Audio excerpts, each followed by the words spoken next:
ဒါဆိုမကွယ်တော့ဘူးကျွန်တော်သိတယ်ဘာလို့အများနဲ့ TV ရိုက်ခံနေတဲ့ကောင်ဆိုတော့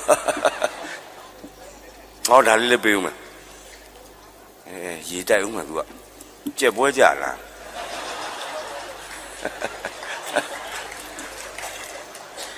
တိုက်ကျက်နှစ်ကောင်ခို့စီဝိုင်းလေးတာထားကြဟာဆော်ကြခို့ကြမျက်စိတွေအားကြဝေးတယ်တဝက်လောက်တော့ပြန်ထုတ်ကိုကြက်ကလေးကိုရေတိုက်ချွဲတွေထုတ်ပေးပါညာလို့အခုရေတိုက်ပြီ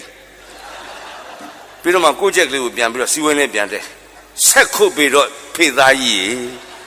ခုတ်ခိုင်းနေတဲ့ကောင်လေးတွေကျွန်တော်ကာတောင်းဖြစ်ချင်ပါပြီဗျာခုတ်တောင်းမောပါပြီကျွန်တော် NLD မဟုတ်ဘူးနော်တဆန်ညာလည်းမဟုတ်ပြခိုင်ဖြိုးလည်းမဟုတ်ဘာမှမဟုတ်ဘယ်ပါတီမှမရှိဘူးကောင်းလိုက်တာအားလုံးလည်းကောင်းပါတယ်ဆရာကိုကျေးဇူးတင်ပါတယ်အထုပ်ပတ်တိမိတ်ဆက်ပေးသွားတဲ့ဆရာဝန်ကြီးကိုဒါပေမဲ့တစ်ခုလေးပဲဗျကိုရေးရာဇဝင်ဆိုတဲ့စကားလုံးသုံးသွားအဲ့ဒါတော့ကျွန်တော်နည်းနည်းကြောက်တယ်ကိုရေးရာဇဝင်ဆိုတာရဲစခန်းမှာပဲရှိကျွန်တော်တို့လည်းနည်းနည်းနီးစပ်နေပါပြီ2015ဘာလည်းမသိတခုခုများဖြစ်ရင်တော့ရှေ့ဆုံးကတော့ဥဖုံးဓာတုပဲကြွပါနိုင်ငံတော်အဲ့ဒါဖြစ်အင်းစိနောက်က OBJ တပြည်လုံးရှိတဲ့ဆိုင်ဆက်တွေအကုန်ပါမှာရွှေညဝါလည်းပါနိုင်တယ်ကျွန်တော်အမျိုးသမီးကပြောတယ်ကိုကိုတဲ့မဲအဲ့လိုခေါ်တယ်ဒါလည်းပါသေးဗျ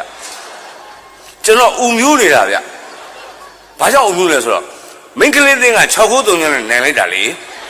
ကျေးတွေမကလို့ဘာဖြစ်ဖြစ်ရတယ်ဟာကောင်းလားနောက်ဆုံးကန်သွားတဲ့လူစားတဲ့ကောင်မလေးကဘယ်တော့နေကိုင်းတာပိုက်ကြီးဖောင်းတယ်ဆိုတာလေမှတ်မိတယ်နော်ဆက်တမမြောက်ကိုလေသူ့နာမည်မြင့်မြင့်အေးနော်လူစားတဲ့ကောင်မလေးကျွန်တော်မိမနာမည်နဲ့သွားတူတယ်အဲ့ဒီမှာကျွန်တော်ဟာစောစောဘက်ကအင်ဒိုမှာ1-0နဲ့ထွက်ရပြီးတော့ဘာဖြစ်တယ်အုပ်စုဝဲထွက်ဟာပေါက်ခွဲရိုက်ခွဲမင်းကဘာညာဖြစ်စိတ်ထက်တော်မချမ်းမသာဖြစ်နေဟာဥမျိုးနေတာကျွန်တော်ဟာတို့သမီးလေးတွေ693ညနဲ့အပြတ်သက်ခြေစွမ်းပြပြီးနိုင်လိုက်ပြီဆိုအဲ့ဒီမှာကျွန်တော်ထားអော်ဟေးကြက်မတုံမမိုးလေးနဲ့ခစ်ခွာမှတ်ထားမိမကရှင်ဘာပြောတာလဲဟေးကြက်ဖကြီးတွေလဲလိမ့်နေပြီတော်တော်ပြောနေတာကျွန်တော်အဲ့ဒါလေးခုထိပီတိရစီကိန်းပြီးတော့ပါပြီမပိုင်နေနော်စလုတ်တာ17 12 13နော်17ရက်12လ13 2013ပြန်ပေါင်းကြည့်တော့6ကနန်းထွက်တယ်ဗျအမေကိုနှုံးဝင်ခုထိယုံလုံးဗျဟာပြီးတော့စချင်းရွှေလေးတွေယူပလိုက်တယ်ချင်းလုံးနဲ့ယူပလိုက်တယ်ရမှာပေါ့ဒီပြည်နိုင်ငံနေကာမမကန်တာချင်းလုံးကျွန်တော်တို့အပိုင်းကိုယူပြစ်လာဝါတာပိုလိုကြတော့ဘဲဥတော်မကွယ်ဘူးပိုင်နေဗျာလှုပ်သွားတာနောက်ဆုံးသိမ်းမှလည်းရွက်လီနဲ့လီလောနဲ့ဟာချထိတ်တာရွက်လီနဲ့မိုက်တယ်ဒါပေမဲ့တခုပဲရှိတယ်နေပြည်တော်ကပရိသတ်တွေဘောလုံးပွဲဖိုင်နယ်မကြည့်လိုက်ရရှာကွင်းကြီးကတန်လန်းကြီးကြိုင်တယ်အော်ပတ်စံနေတော်တော်ကောင်းပါလေကျွန်တော်တို့ပြောခါတယ်နိုင်ငံတကာတချို့နိုင်ငံတွေကျွန်တော်တို့အမနာပပြောတယ်မနာလို့တဲ့နိုင်ငံတွေပေါ့ဗျာဘယ်လိုပြောလဲဆိုတော့ရွှေခွက်နဲ့တရောင်းစားတယ်ဟာ golden bow အဲ့လိုပြောတာ golden bow ချမ်းသာရတာဟာမွေးတာဟာအဲ့လိုတွေဖြစ်ထားပါတော့ကျွန်တော်နိုင်ငံကြီးမပြောဥဖုံးဓာတုပြောသွားပြီဟေ့တငယ်ရင်းဆိုသူပြောရင်ပြောပလိုက်တာမှတ်ကြအဲ့ဒါစာရေးဆရာပဲတကယ်လဲဟုတ်တယ်နှလုံးသားတွေကပြောတာအယိုးတွေကပြောတာချင်းစီတွေကသူပြောနေတာနီးပါပြီကျွန်တော်လည်းငယ်ပါတယ်ကျွန်တော်ကသူ့ကိုပြုတ်မောင်ဖုံးလို့ခေါ်တယ်ပြုတ်မောင်ဖုံးတရားလုံးရှူမဆုံးပြီတရားလုံးကတော့ရှူမဆုံးကနေပြီးတော့ပျောက်ကွယ်သွားမယ်လူတဲ့ကျွန်တော်သူ့ကိုပြောတယ်ကြိုးစားပါကိုဖုံးကြီးညီလေးပြုတ်မောင်ဖုံးကြီးစာရေးဆရာအတွေ့အကြုံကြိုးရတယ်သူ့မှာဘူမိဗေဒဓာတုဗေဒကျူရှင်ဆရာအများကြီးအတွေ့အကြုံကြိုးရတပြည်လုံးလှည့်ဟောပြီးပြီနိုင်ငံခြားထွက်ဟောရမှာအတွေ့အကြုံတစ်ခုပဲလို့သေးတယ်အင်းစိန်တွေ့ကြုံမရှိသေးဘူးကြိုးစားပါဒီတိုင်းဆိုသိကြိုးစားကြတော့မလိုဘူးနဲ့ဒူပါရဲ့မိမကပြောတယ်ကိုရှင်တို့အဲ့လိုပြောနော်ရှင်ကရေးတော့ဗုဒ္ဓကြီးမူနောက်ခံဝတ္ထုသမိုင်းနောက်ခံဝတ္ထုပြောတော့ဟိုဟာဒီဟာတွေပြောသချင်းတွေဆိုကြပြာတွေရွတ် ဒီချိန်နောက်ကျောင်းပြန်လှည့်ရင်တော့ရှင်တို့တော့နော်ကျွန်တော်ပြန်ဖြစ်သေးလက်တဲ့မိမကြီးဘာမှမစိုးရင်နဲ့နောက်ကျောင်းပြန်မလှည့်ဘူးကွာမှတ်ထားဘေးတိုက်ကြီးသွားတယ်နောက်ကျောင်းပြန်လှည့်လည်းမထူးဘူးကွာတပီလုံးအုတ်တိုင်းခတ်ပြီးတန်ဆူးချိုးကာလိုက်တော့အဲ့ဒါကိစ္စပြတ်ရောလို့ကျွန်တော်ပြောပလိုက်တယ်လို့ဒီတိုင်းပဲဒါပဲအားလုံးသိတဲ့ကြပြာရှိပါတယ်ဗျာဇွန်ပိုင်းုံအနီလှဲပြီးနှုတ်နေသည်နောက်ဆုံးကျတော့ဗျိုင်းလူတွန်းလင်ရွေ့ပါသည်နာမည်ကျော်ကြပြဖတ်စာတဲ့ကြပြဗျိုင်းလူတွန်းနေကြပါတယ်ကျွန်တော်တို့တွန်းနေကြတာပါရွေ့ပါတယ်ဒါပေမဲ့ခက်တာကဒီဘက်က10ယောက်ဒီဘက်က10ယောက်ညှက်တွန်းတော့ဒါကြီးကမရွေ့ဘူးဖြစ်တစ်ဖက်ထဲတွန်းရင်ရွေ့တယ်ထားပါတော့ဗျာကျွန်တော်မပြောချင်ပါဘူးအဲ့ဒါကြီးအော်လှလိုက်တာဗျာလှုပ်ထိုက်တာရှောက်ပင်ကြမဲရှောက်ပင်ကြမှမသိမှဆိုလို့လည်းသူလှုပ်ထိုက်လင်းငန်းလုံးဆိုတော့ပေါ့ဗျာဝန်တာတယ်အဲ့လိုလေးလေးဆာဆာလှလှပပလှုပ်ထားတာရလည်းထိုးထားတယ်ဒါပေမဲ့အောက်ကိုလည်းမြင်ရတယ်ကောင်းတယ်လေကလည်း3တိလှုပ်ထားတယ်ကောင်းပြန်ဆင်းရင်ကျွန်တော်လူမျိုးဖြစ်ပြီ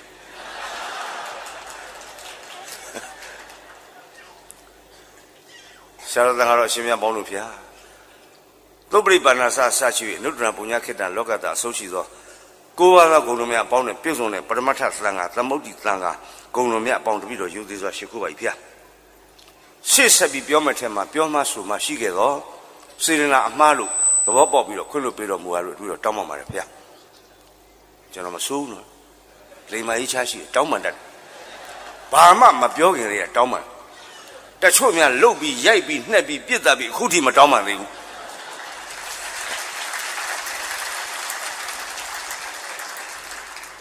ဥဖုံးဓာတုနဲ့ချိတ်လိုက်ဦးမှာ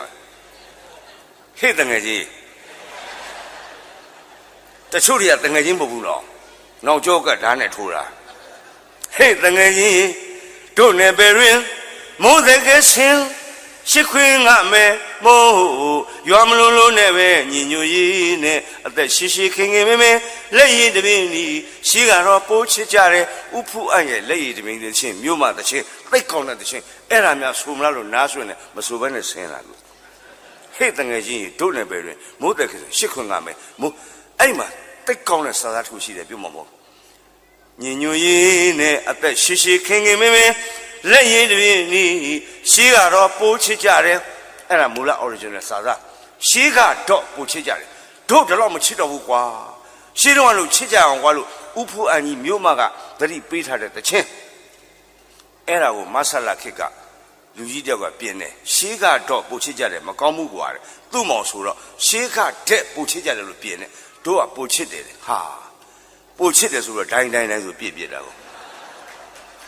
အပြောနဲ့အလုံးနဲ့မညီတာအဲ့ဒါလေးပါပဲလက်ရည်တပင်းရှင်းလေးပြုံမောင်ဖုံးအတွက်ဥပုံဓာတုအတွက်အပတ်တရဂုံပြူရနဲ့နောက်ဒီကောင်းစဉ်လေးပြောရင်အဲ့ချင်းလေးဆိုပေးပါနော်ဆိုတတ်ပါတယ်တဆုဝမှာကင်းနေမောင်ရဲ့စူရင်ခတ်ပြီးဟင်းရွယ်ကစုံမောင်းနဲ့ကိုကေရဲ့တောင်းလန်းကြီးရဲ့လေဟာတောင်းလန်းကြီးမှာပုံပက်ပြီးစားလိုက်ကြတာတောင်းလန်းကြီးသမီးတို့သိမှမဟုတ်တော့ညီတို့သိတာတောင်းလန်းဆိုတာခိုတောင်းလားခွာတောင်းလားပဲသိတော့မယ်ကာတောင်းလားတောင်းလန်းကြီးဆိုတာရှေးဖုံးကျောင်းတွေမှာရှိတယ်ရှင်ဖျားစီမှာရှိလိမ့်မယ်ထမင်းနေပုံမိသားစုဝိုင်းထိုင်စားဟင်းရီလောင်းချဟာပတ်လေလေဒီပြန်လေးအဲ့ဒါကိုစားကြတာတောင်းနေတောက်ဇွန်းနေခင်းနေမရှိဘူးဗကန်းကိုစီမရှိဘူးဟာညစ်ပတ်တယ်မပြောနဲ့အဲ့တုန်းကဘယ်သူမှစီပိုးပြီးပိုးမရှိဘူး HIV AIDS လည်းမရှိဘူးကိုကျော်သူလည်းနိုင်ကိုကြီးမို့သိထောင်စရာမလိုဘူးထိုးချင်းပြီးတော့ဘာလို့လဲအဲ့တောင်းလန်းကြီးစားပြီးပြီထွင်းညာဟင်းညာနဲ့နေဖတ်ဟာမိသားစုဝိုင်းတိုင်းစားလက်ရည်တပင်ကြီးတယောက်နယ်လိုက်တဲ့ဟင်းတွေကရလဲပြီးတော့တယောက်ကစားချစ်လိုက်တာအဖိုးဖွားဖေးမေးအမလေးအတော်မိသားစုဝိုင်းတောင်းလန်းကြီးလေထမင်းကြီးကပုံထမင်းနေပုံဟင်းနေပုံအမလေးပြီးတော့ဘာလို့လဲကြံလာလေးကိုရော့ဘေးနားမှာအောင်နဲ့ကုန်ကြဆောက်ပြည်လင်ရေးမရှာခွေးသာကျွေးတော့သည် yes ပြောင်း yes ဆိုရတာပါဟိုကလည်းပြောင်းရက်ပြစ်တာပြီးတော့မှရေဆေးတာတိတ်ချစ်စရာကောင်းတဲ့မြန်မာမှုဗျာဟောပြောပဲတိတ်ချစ်စရာကောင်းတဲ့မြန်မာမှုအခုခေတ်ကျမှဒီလူတွေဖြစ်လာတာတော့အမလေးဒီရှောက်ပညာကကျွန်တော်တို့ဘယ်တော့အဲ့လိုဟုတ်လိမ့်မယ်လေးတိုင်းစင်လေးနဲ့မိရပြတ်တော့ဖျောင်းနိုင်လေးထွန်းကော်မတီကလာထွန်းပေးချီဦးညိုစင်စစ်ကနေဥရှင်ကြီးဖြစ်လှုပ်ထိုက်တာဗျာကြည်သားမောင်ပန်းနေအမလေးလှလိုက်တာပန်းနေနဲ့ဝေတောင်ဆိုချင်းနေသူ့မောင်တစ်ခါမှားဘူးတယ် ကိုချီဦးပန်းမှာခေါင်းကလေးတွေဝေးတာကိုချီဦးခေါင်းမှာပန်းကလေးတွေဝေးလို့ရမယ်စားဘာမှသွားလဲမသိခုကျွန်တော်အဲ့လိုတွေပြင်ထားတာမြင်တော့ဗျာဟောကျင်စိတ်မပေါက်ဘူးဗျာမင်္ဂလာဆောင်ကျင်စိတ်ပေါက်နေဆိုဦးမျိုးနေတာမြမအသင်းနိုင်လို့ကောင်းမလေးတွေကြေးရလို့နိုင်နေတာအော်ဟုတ်တကုတ်တုံညရှုံးသွားတာစမ်းစမ်းမော်အပြစ်မရှိဘူးနော်မိန်းကလေးတွေကသူတို့အပြစ်ရှိရင်သူတို့အမှားရှိရင်ရိုးဖြောင်းစွာဝန်ခံတယ်ပယ်နယ်တီရှူတာလေဘယ်တတ်နိုင်မလဲတိတ်ဆိတ်လို့ရှာတာဒေးဗစ်ဘက်ခမ်တော်မှမှားသေးတာစမ်းစမ်းမော်လေးလားဟုတ်တယ်နော်စမ်းစမ်းမော်လားမသိသူတွင်းရင်နိုင်ပြီနော်အဲ့ဒီဟာတက်ပြီဟာစိတ်လို့ရှာတော့ pressure ကြီးများတော့ဟာမဝင်ရှာဘူးသမီးပြစ်ပါမျိုးသမီးများရိုးဖြောင်းနေတော့ဝန်ခံနေတော့သူတို့ပြစ်ရှင်သူတို့ပြောတယ်ဒီနေ့တော့အဲ့ဒါကြောင့်အမျိုးသမီးများကျွန်တော်တော်လေးစားတယ်အလကားနေကိုအမျိုးသမီးများလကားနေလေးစားတယ်မြို့သမီးကြီးတွေရောမြို့သမီးလေးတွေရောမြို့သမီးငယ်တွေရောလေးစားနေတာအဲ့လိုလေးစားတဲ့အတွက်ကျွန်တော်ခေါင်းစဉ်ကဘာပါလိမ့်ဆရာတကယ်လွတ်လပ်ပြီလားရှင်းရှင်းလေးရတကယ်လွတ်လပ်ပြီလားကျွန်တော်ခေါင်းစဉ်ကျွန်တော်ဟောပြောချက်ကမလွတ်လပ်သေးပါဘူးပြီးပါပြီကျွန်တော်ပြန်ရှင်းလို့ရတယ်ဥပုံဓာတ်တို့ကပြောတယ်ဆရာချစ်အကိုကြီးပြန်တက်တယ်ပြန်ရှင်းမှရမယ်အဲ့ဒီခေါင်းစဉ်အောက်မရောက်ခင်ပါအမှန်တော့ကျွန်တော်ခေါင်းစဉ်ပေးတာမှားသွားတယ်ကျွန်တော်ဟိုနေ့ကကြိုက်ထူကျွန်တော်ဒီနေ့တော်ခီးပန်းနေမအေးရလေမလော့ကြောင်ဆိုတဲ့ရွာရဲ့ကြိုက်ထူရည2 နာရီလောက်မှအေးရ6 နာရီလောက်ထပြီးတော့ကားနဲ့လိုက်ပို့ရန်ကုန်ရောက်တော့7 နာရီလောက်ရှိတယ်မနာရအောင်ရေးလေးမူလေးချိုးဟိုကဘောင်းမီတော်တွေချွတ်တိုက်ပုံတွေပါတွေဝတ်ရမှာပေါ့ဇာကနာဆိုတဲ့ကောင်မောင်သူရကောင်းတဲ့ကောင်မဟုတ်ဘူးကြောင်မွေးပွားဇာကနာနဲ့ဆွဲနှုတ်သူကမလုပ်ဘူးတကောင်လုံးပြောင်ရိပ်ဖုန်းကကြိုဆက်ထားကျွန်တော်လက်ခံလိုက်မိတယ်လွတ်လပ်ရေးနေ့အထိတ်မှစကားပြောပွဲဆွေးနွေးက62 နှစ်ရှိပြီဖြစ်တဲ့သခင်ချန်ထွန်းရဲ့ဒီနေ့ပူပူနွေးနွေးအမျိုးသားစာပေစုရထားတဲ့ခင်မြစင်ကျွန်တော်ရဲ့ဇာကနာရဲ့ TV သွားရတဲ့စကိုင်းနဲ့လွတ်လပ်ရေးနေ့လာလိမ့်မယ် MNTV လိုင်းလားဘယ်လိုင်းလားမသိဘူးလာပါလိမ့်မယ်အမြင်ကဆရာကောင်းတော့15 မိနစ်5 ပိုင်းကျွန်တော်စကားပြောခဲ့ဟာအဲ့မှာအိမ်ပြောတော့9 နာရီထိုးဒီကကလေးတွေကဖုန်းဆက်တယ်ဆရာကျွန်တော်တို့ရောက်ပြီဘယ်ရောက်ပြီလဲဘယ်နေရာရောက်ပြီလဲဆရာတိုက်ရှိရောက်တယ်ဟမ်လူလဲထားတယ်တေးမှမရသေးဘူးတောင်းမို့ကျွန်တော်နောက်ဆုံးဆိုအမှန်တော့တတိယနေရာနေတာပါ3 ယောက်ဆိုအခုဆရာ OPJ တောင်းမှန်ပြီးတော့ကျွန်တော်ညီလေးပါဒီကူကျွန်တော်ငယ်ပါတယ်သူ88နှစ်ပဲရှိသေးတယ်ကျွန်တော်89နှစ်နစ်နာခံလိုက်မယ်ရတယ်ဒုတိယနေရာကျွန်တော်နေပါတယ်ခါတိုင်းတော့ကျွန်တော်အမြဲတမ်းနောက်ဆုံးနေလို့အဲ့လိုကျွန်တော်အခုတော်တော်ဟောင်းရင်တောင်အိမ်ငယ်မလားမသိဘူးအဲ့နည်းနည်းလေးသွားရင်အိမ်ငယ်သွားရင်ကျွန်တော်ခွင့်လို့ပြပါလို့ကြိုတင်တောင်းပန်ပါတယ်တောင်းပန်တယ်တော်တော်များနေပြီဘယ်သူမှမတောင်းပန်နိုင်ကြတယ်ကျွန်တော်တယောက်တည်းတိုင်ခံတောင်းပန်တယ်အမှန်ကျွန်တော်ခေါင်းစဉ်ကကြိုက်ထုံမှာပေးခဲ့တဲ့ခေါင်းစဉ်ကျွန်တော်ပြန်သတိရတယ်အဲ့ဒီခေါင်းစဉ်ပေးရမှာအဲ့တော့ကျွန်တော်ပေးခဲ့တာဆရာကျွန်တော်မှခေါင်းစဉ်မရှိပါဆိုခေါင်းစဉ်နဲ့ကျွန်တော်ဟောခဲ့ခေါင်းစဉ်တောင်းတော့ကျွန်တော်လည်းရုပ်တရက်ခေါင်းထဲမှာပေါ်တော့ခေါင်းစဉ်ရှိဘူးဗျာလို့ပြောတယ်အဲ့မှာအဲ့ဒီကောင်မလေးကကျွန်တော်မှခေါင်းစဉ်မရှိပါလို့မှတ်သွားအဲ့ဒါကြီးကခေါင်းစဉ်ဖြစ်သွားကောင်းတယ်ဗျမဆိုးဘူးဗျကျွန်တော်လည်းချော်လဲရောထိုင်လို့တာအေးဗျာကျွန်တော်မှခေါင်းစဉ်မရှိပါခေါင်းစဉ်ကောင်းတယ်ဗျဘာကြောင့်လဲဆိုတော့ခေါင်းစဉ်တွေပေးပြီးတော့ဘာမှဖြစ်မလာတဲ့တိုင်းပြည်ကြီးမှာခေါင်းစဉ်မပေးတာပဲကောင်းပါတယ်ဗျာငင်းညာရေးလိုက်စားဆွေးနွေးပွဲချင်းမိုင်ဆွေးနွေးရဲ့အခုချော်ကြအောင်တိုင်းဟာဟိုကားပါမင်းငင်းညာရေးလဲလာရေးနေကြပြန်ပြီနားကုန်မလဲတော့ကျွန်တော်လည်းဥကြောင်ကြောင်ဖြစ်သွားပြီခေါင်းစဉ်မျိုးပေးတယ်နော်ကြားမကြီးဟာပေါ်လိုက်တဲ့ယောဂတွေဆင်းရဲမွဲတင်မှုပပျောက်ရေးဆင်းရဲပါလေဆိုမှမွဲတင်နေသေးကျွန်တော်တို့ပြောလို့ခုဆင်းရဲနွားမမှုရှော့ချရေးအမေအဲ့ဒီခေါင်းစဉ်ပေးတယ်မဖြစ်လားပညာရေးစနစ်ဖြင့်ခေတ်မီဖွံ့ဖြိုးတိုးတက်သောနိုင်ငံတွေတိဆောက်ဟာခေါင်းစဉ်ပေးတာဟိုခေတ်ကလေးအဲ့ဒါအကြောင်းတွေမှာခုဒီမဖြုတ်သေးဘူးဟိုအာနာရှင်စစ်တွေကတတ်တဲ့ခေါင်းစဉ်ဖြုတ်သေးဘူးဟာခေတ်မီဖွံ့ဖြိုးတိုးတက်သောနိုင်ငံတွေတိဆောက်ကလေးလေးတွေကြည့်လိုက်တော့ကြောလေးတွေကုန်လို့ချိနေပြီဝိုင်းတရားကျူရှင်တရားဘာဖြစ်ရညာဖြစ်ရတယ်ဒေါက်တာဆိုင်းမောက်ခံပြောတာပဲဒုတိယသမ္မတလွန်ခဲ့တဲ့1 လလောက်ကကျွန်တော်တို့ပညာရေးမူဝါဒအကောင့်ထဲဖော်ဖို့အတွက်မူဝါဒတွေချမှတ်ထားတာအကောင့်ထဲမပေါ်သေးပါဘူးခင်ဗျာဒုတိယသမ္မတကိုယ်တိုင်ပြောတာနော်ကျွန်တော်ပြောတာမဟုတ်ဘူးအဲ့တော့ကျွန်တော်ခေါင်းစဉ်မှားရင်ကျွန်တော်တာဝန်မရှိပါဒုတိယသမ္မတရဲ့တာဝန်သာဖြစ်ပါကြောင်း ချစ်စရာကောင်းတဲ့လူကြီးတွေပါစေနာကောင်းတဲ့လုပ်နေရလို့ထင်ပါတယ်ကျွန်တော်အခုတော့ခေါင်းစဉ်တိုင်းပြောရမှာပေါ့တကယ်လွတ်လပ်ပြီလားအတူတူပြောပြပါပြီတကယ်မလွတ်လပ်သေးပါဘူးဘာမလွတ်လပ်သေးသလဲကျွန်တော်အသေးစိတ်ပြောပါမယ်အဲ့ဒီမပြောခင်မှာကျွန်တော်ဟိုရောက်ဒီရောက်ကျွန်တော်ပြောပြရစီခေါင်းစဉ်မရှိပေါ့ဗျာအားကစားမြန်မာအားကစားကဘာကိုလွမ်းစေရမည်အထိုးပြုတ်ပါကျွန်တော်တိုင်းပြည်တော်တော်ထူးဆန်းတယ်နံပါတ်2ရတဲ့အဆင့်ကဘာမှာရင်းနှီးမြှုပ်နှံမှုစိတ်မချတဲ့နိုင်ငံဟာ142ရတဲ့150ခွန်မှာဘောင်းစောဘောလုံးမှာဟောကျွေးကြော်တာမြန်မာအားကစားဟာခေါင်းစဉ်တွေပြပြမဖြစ်တာလုတ်သေးတယ်ဗျာဟိုလူမှုဖွဲ့စည်းလေးပါတနာပါတယ်ရုပ်ပုံနဲ့လက်ညှိုးကြီးတဲ့ထိုးထားတယ်ရုပ်ကြီးလည်းဆိုးတာတင်းညောင်မီးမလောင်ပါစေနဲ့ဟာငါကြောင့်တော့လောင်တလွဲစီတွေဖြစ်နေတာအဲ့တော့ပြုံးမဖို့ရေဘသူအရင်လည်းမသိကျွန်တော်ထင်တယ်ဒီ2015လား14လားမသိဘူးတမျိုးပြောင်းပြီးတော့ဒီလိုတွေတိုင်းပြည်ကိုချစ်တဲ့အတွက်ထောင်ကြကြလားဆိုရင်တော့စာရေးစာတွေအင်းစိန်အကုန်ပြည့်မှာချစ်တဲ့အတွက်ထောင်ကြတာထောင်ကြပြောတယ်ကျေးဇူးပြုပြီးဒီဟာလေးကိုအခွေလေးကိုလွတ်တော်ပို့ပေးပါနော်သူကယုံတော်လို့ပြောလိမ့်မယ်ဟုတ်လားလွတ်တော်ယုံတော်လွတ်တော်ယုံတော်သင်ရှိတယ်လေကျွန်တော်တကယ်စေနာနဲ့ပါဘသူပေါ်မှာမှအာဃာတမရှိအမျက်မရှိဘသူပေါ်မှာမှညာညှို့မရှိပါချစ်လုံးလို့ကောင်းစေခြင်းလို့ကျွန်တော်တို့ပြောနေတာကြောက်နဲ့ပြောနေတာတကယ်ပြောတာပါကျွန်တော်ကမွေးမကြောက်ဘူးကင်းမကြောက်ဘူးအမောင်မကြောက်သေးမကြောက်ဘူးခုလိုစင်မြင့်တက်တော့ကျွန်တော်နည်းနည်းကြောက်ဒူးတုံလေမြန်ရှိရင်ကြောက်တယ်ဟိုအမြင့်တက်တော့ကြောက်တယ်ကြောက်မှာပေါ့မိမနာမည်မြင့်အေးအမြင့်လဲကြောက်တယ်ကျွန်တော်တတ္တိရှင်လို့တက်ပြောနေတာမဟုတ်ပါဘူးခင်ဗျာကြောက်လုံးလို့ပါဘာကိုကြောက်လုံးလို့လဲကြောက်ထဲကြမှာကြောက်လုံးလို့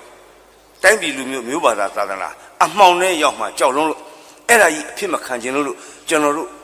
ဝิญဉ်နဲ့ယဉ်ပြီးနှလုံးသားနဲ့ယဉ်ပြီးတော့တတ်သမျှရေးသမျှဖတ်သမျှစာလေးတွေဖတ်ပြီးကျွန်တော်တို့ပြောနေကြခြင်းဖြစ်ပါတယ်တကယ်ကြောက်ပါတယ်တကယ်ကြောက်တာပါအကြောက်တရားလွှမ်းမိုးတဲ့ထဲမှာကျွန်တော်လည်းပါပါတယ်ဒါပေမဲ့ကျွန်တော်တို့ကြောက်တာကဟိုဟာတရားတွေမကြောက်ဘူးအဲ့လိုကြီးဖြစ်မှာကိုကျွန်တော်ကြောက်တာဥဖုံကြောက်တယ် OBJ ကြောက်တယ် OBJ ကြောက်တာပိုဆိုးသေးတကယ်ကြောက်တတ်တာ OBJ ကျွန်တော်တကယ်ရင်ကျွန်တော်ညီလေးပြောလိုက်အောင်မယ်သူ့ရှိထားပြီးတော့သိရတာရှိတာပြောတာသူမပြောဘူးသူကာတွန်းကိုကျွန်တော်ပြောတာကျွန်တော်တမြန်နှစ်ကပြောခဲ့ပြီလားမသိဘူးသမဏေဦးသိန်းစိန်ဆိုကတက်ကခါစားကာလမှာရေးလိုက်တဲ့ကာတွန်းအင်တာနက်အကုန်ပြန်ကဘာအကုန်ပြန်နောက်ထပ် channel တွေအကုန်ထည့်အမလေးသူ့ဟာ copy 1000လုံးပြန်ဘောလုံးမမလေးလူလဲတယ်လေထောင်ပြတယ်22အနီပြတယ်ထွက်ဒီကောင်ကျော်လာမှာနံပါတ်3အစိမ့်ပြဒီကောင်ဝင်ဟုတ်ပြီအဲ့ဒါကိုမှီပြီးသူရေးလူလဲတာကျော်လာမှာ18ထွက်လာတယ်ကျော်လာမှာ18နံပါတ်9ဝင်အစိမ့်ပြဝင်သွားတယ်ဒါပေမဲ့ OBJ ကတော့ဘယ်လိုလဲဆိုတော့အဲ့ဒီကောင်က18အင်ကြီးချွတ်ပြီးတော့9ကိုပြီးတော့သူပဲပြန်ဝင်သွားတာလူမလဲဘူးအဲ့ဒါ OBJ ဇာကနာပြောမယ်တတိယလို့ကျွန်တော်ရှေ့ထားပြီးပြောင်ကြီးပြောတာဟောပြောပဲတခုနတ်မောင်လာပါလားမသိပါဘူးနတ်မောင်လို့ထင်ပါတယ်မမဆန်းလဲပါတယ်စာရေးဆရာမဆက်ဆက်နဲ့သားတော်ဒီအသက်80ရှိပြီ1008နှစ်နဲ့9လကြာတာပြန်ထွက်လာပြီလက်တွေသိမ့်မတန်တော့ကျွန်တော်ကိုကြီးချီဦးညိုရှိတော့နဲ့ဇာကနာပြောအောင်မယ်တခါကလူ3ယောက်ဗန်တိုက်ပတ်စံလာထုတ်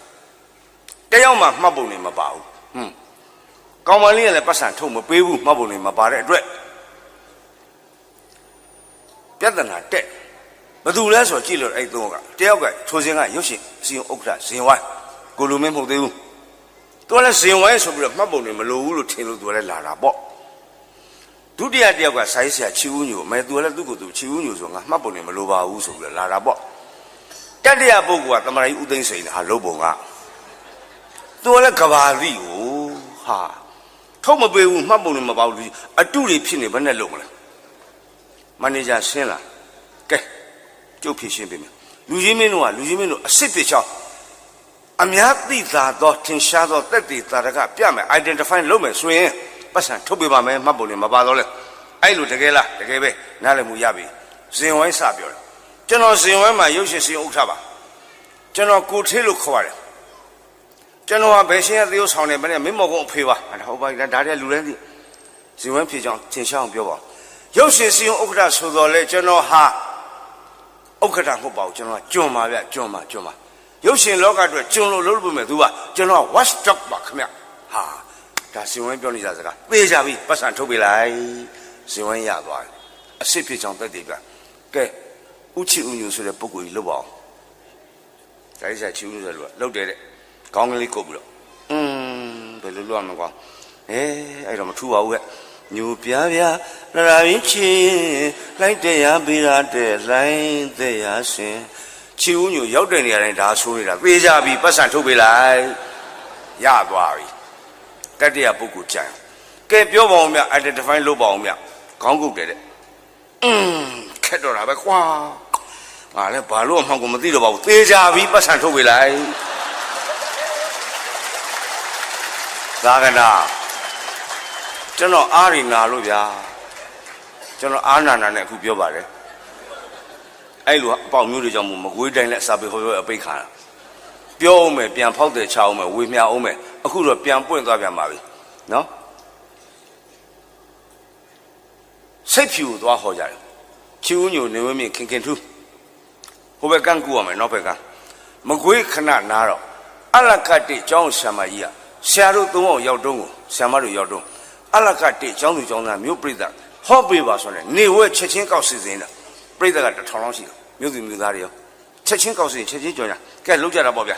ဟာဝင်နေပြီးတော့ညနေကျစိတ်ဖြူကူရမယ်တာမန်လေးနဲ့ဟိုမော်တော်လေးနဲ့ပဲ့ချိတ်လေးကျွန်တော်ကဘောင်းမကြီးနဲ့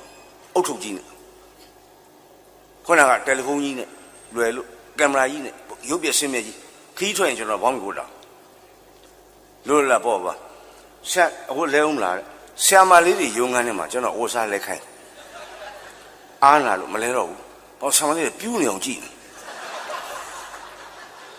ရှက်တာပေါ့ဗျာကိုနေဝင်းမြင့်ကတော့သူကပစိုးကိုလာတော့အပေါ်တိုက်ပုံလေးဆွတ်လိုက်ရတယ်ခင်တူးလည်းရတယ်โอเคသူတို့နှစ်ယောက်ဟောပြီးကျွန်တော်လက်ကျွန်တော်တက်ဘောင်းမီနဲ့တက်စုပ်ပြတ်လို့လူကလည်းခီးသွားတာခီးလာရန်ကုန်ကနေမန္တလေးကနေမကွေးကျွန်တော်ခွင့်လို့ပါဗျာဘောင်းမီနဲ့ဖြစ်နေတာခီးသွားနေလို့တိုက်ပုံပစိုးမပါတာခွင့်လို့ပါပြီးတော့ကျွန်တော်ခေါင်းနဲ့တခုဝင်လာတိုက်ပုံဟိုပစိုးဟိုဘောင်းမီဟိုဒီလူပါပဲဗျာမထူးပါဘူးဒါပါပဲဗျာအဲ့လိုပြောတော့ပြိဿကဘာသွားသွားမလို့အုံးလဲဆိုလက်ခုပ်တွေထားကြည့်ကြကျွန်တော်ပဲဗျာဘာဟုတ်ဒါပါပဲဘသူဟုတ်ဒါပါပဲဒီလူကကျွန်တော်ပြောမိလိုက်တယ်အဲ့မှာလက်ခုပ်တွေထားကြည့်ကြဘောင်းမီနဲ့မလို့ခွန်းလို့ပါပစိုးမတဲ့ခွန်းလို့ပါဒါပါပဲပြောတော့ဟာလက်ခုပ်တွေထားကြည့်ကျွန်တော်လက်စကြောင်သွားတယ်ဘာပါလေငါပြောတာဘာမှသူတို့ကသဘောပေါက်မကွေးကအဲ့ဒီမှာကျွန်တော်လည်းရောင်ပြီးပြောမိတယ်ဆရာကြီးဦးအောင်တင်စကားငှားပြီးတော့ကျွန်တော်ပြောတော့ကတရားမမှုခမည်းတော်လက်ခုပ်တိမှရာဇဝမှုဆိုဟာပိုဆိုးသွားအဲ့ဒီမှာဖြစ်ပုံကပွဲတော့ပြီးသွားပါဗျာစိတ်ဖြူကူးရနောက်ဘက်ကဟိုကြတော့ကြည်ပါအုပ်ချုပ်မှုဘာညာလေးမကွေးတိုင်းကနေပြီးတော့အမိန့်ရောက်လာခြေဦးညိုကြံတာဘာဟောကျင်တာဟောရှေ့ကအဖွင့်စကားတိုက်ဘောင်းမီဝို့ပစိုးဝို့ဒီလူပါပဲဗျာဆိုတဲ့စကားမျိုးအဲ့ဒီအဖွင့်စကားမပြောပါစေနဲ့ဆိုတဲ့ညွှန်ကြားချက်ရောက်ချလာအုပ်ချုပ်မှုလည်းကျွန်တော်မျက်နှာနဲ့ဆရာအဲ့ဒါမပြောပါနဲ့တော့ဆရာအကောင်းပါကြီးရပါကျွန်တော်ကမေ့နေရှင်အိတ်စိတ်လို့ဖြစ်သွားတယ်စိတ်ဖြူပွဲကြကျွန်တော်အဲ့ဒါလေးပြောတယ်ကျွန်တော်မကွေးတော့အဲ့လိုကြုံခဲ့ရတယ်အလကတက်မှာဆရာမကြီးခေါ်အမေးခါတယ်ပညာရေးမှုအစ်ခါရတယ်ကျွန်တော်အဲ့လိုပြောတဲ့အတွက်ကဲသူတို့ခင်ဗျာစိတ်ဖြူကြကျွန်တော်ပြောအဲ့လိုကျွန်တော်ပြောခဲ့တယ်ဘောင်းမီဘိုးအဆိုးဘယ်နဲ့ကဘာညာပဲအဲ့ဒီလိုမပြောပါနဲ့လို့တိုင်းကနေပြီးတော့ဒီရက်ွက်ကလေးကိုညွှန်ကြားတဲ့အတွက်ကျွန်တော်အဲ့ဒီစကားမပြောပါဘူးဗျာလို့ကျွန်တော်ပြောပလိုက်မကွေးတိုင်းစာပေဟောပြောပိတ်တော့တာပါပဲဗျာဆရာဖေမင်းတို့ဆရာမောင်သားတို့ဂျာနယ်ထဲမှာအကြီးကျယ်ရေးကြတယ်ရောက်သွားပြီးတော့လောက်ခံနေကြမှာမကွေးတိုင်းမဖြစ်ဆိုပြီးတော့ပိတ်တော့ကော်မတီတွေငိုကြရှာတယ်လူငယ်လေးတွေမျက်ရည်ပေါက်ကြီးငယ်ပြီးတော့တချို့နေရာရှိသေးတယ်ကျွန်တော်နေရာမပြောတော့ဘူးပေါင်းတယ်လေပဲဆိုင်ဆရာကြီးတဲတဲ့အိမ်ရှင်ကိုအဲစင်းမတိုင်မှုနဲ့ဖမ်းခါဟာလုတ်ပုတ်ကဗျာအဲ့တော့ကျွန်တော်ကဆရာကြီးရွှေလုံးစကားနေမှာစူးကပေါက်လာ တကယ်ကျွန်တော်ဘာမှအယောင်သွေးမရှိတဲ့ကောင်ရောကျွန်တော်ပြောမယ်ကမာရုပ်လျှောက်ပင်ညာအခုတော့အားလုံးပြည်လည်နဲ့တူပါတယ်ဒါကြောင့်လည်းပြည်လည်လို့ဒီလိုဟောပြောရေးကျင်းပခြင်းရတာပေါ့တရားပွဲ6ပွဲဟလားဆရာတော်6ပါးပြီးသွားပြီအခုအရေးကြီး3ပါးလာပြီတရားပွဲပြီးတော့မတရားပွဲပေါ်ဗျာဟုတ်ပါကျွန်တော်စဉ်းစားမြင်တာတစ်ချက်ရှိတယ်ဗျရင်ဖွယ်အောင်မယ်လျှောက်ပညာမှကမာရုံမှမိတ်ဆွေများရှေ့မောက်ထားပြီးတော့ဓမ္မအခက်မသိလဲအတူတူဝင်ရရအောင်ပေါ့နော်အကုန်ပါတယ်ပရိသတ်ပါလှည့်ရိုက်နော်ပါမစ်တင်တယ်ဆိုတာကျွန်တော်စဉ်းစားလို့မရအောင်ကျွန်တော်တို့စာပေဟောပြောပဲတရားပွဲလုပ်နေတယ်ဆိုတာဟာအာနာသိမ့်ဖို့လုပ်တာမဟုတ်ဘူးအစိုးရဖြုတ်ချဖို့လုပ်တာမဟုတ်ဘူးဥသိမ်းစိန်မကောင်းကြောင်းဥရွှေမမကောင်းကြောင်းဥခေါမေမကောင်းကြောင်းပြောနေတဲ့ပွဲမဟုတ်ဘူးဘသူ့ကမှကျွန်တော်တို့အမနာပါပုတ်ချနေတဲ့ပွဲမဟုတ်ဘူးအမျိုးဘာသာသားများတိုင်းပြည်လူမျိုးပို့ပြီးတော့စီကံတွေတက်ဖို့ပို့ပြီးတော့ဒီမိုကရေစီဖြစ်ဖို့အာဆီယံမှာနောက်ကျန်တာပို့ပြီးတက်လာဖို့ကျွန်တော်တို့သမိုင်းစင်လာကြည့်တဲ့ရင်းချင်းမှုတွေတိုးလောက်ဒါလေးတို့ကျွန်တော်ဥညွတ်ပြီးတော့ဥထိတ်ထားပြီးအာရုံထားပြောနေကြတာအဲ့ဒီလောက်စေတနာမနတိကာရနဲ့ပြောနေကြတဲ့တရားပွဲဟာဟောပြောပွဲဟာကောင်းသောစိတ်များနဲ့လုပ်နေကြတာကောင်းသောစိတ်များနဲ့ပြင်ဆင်ထားတာ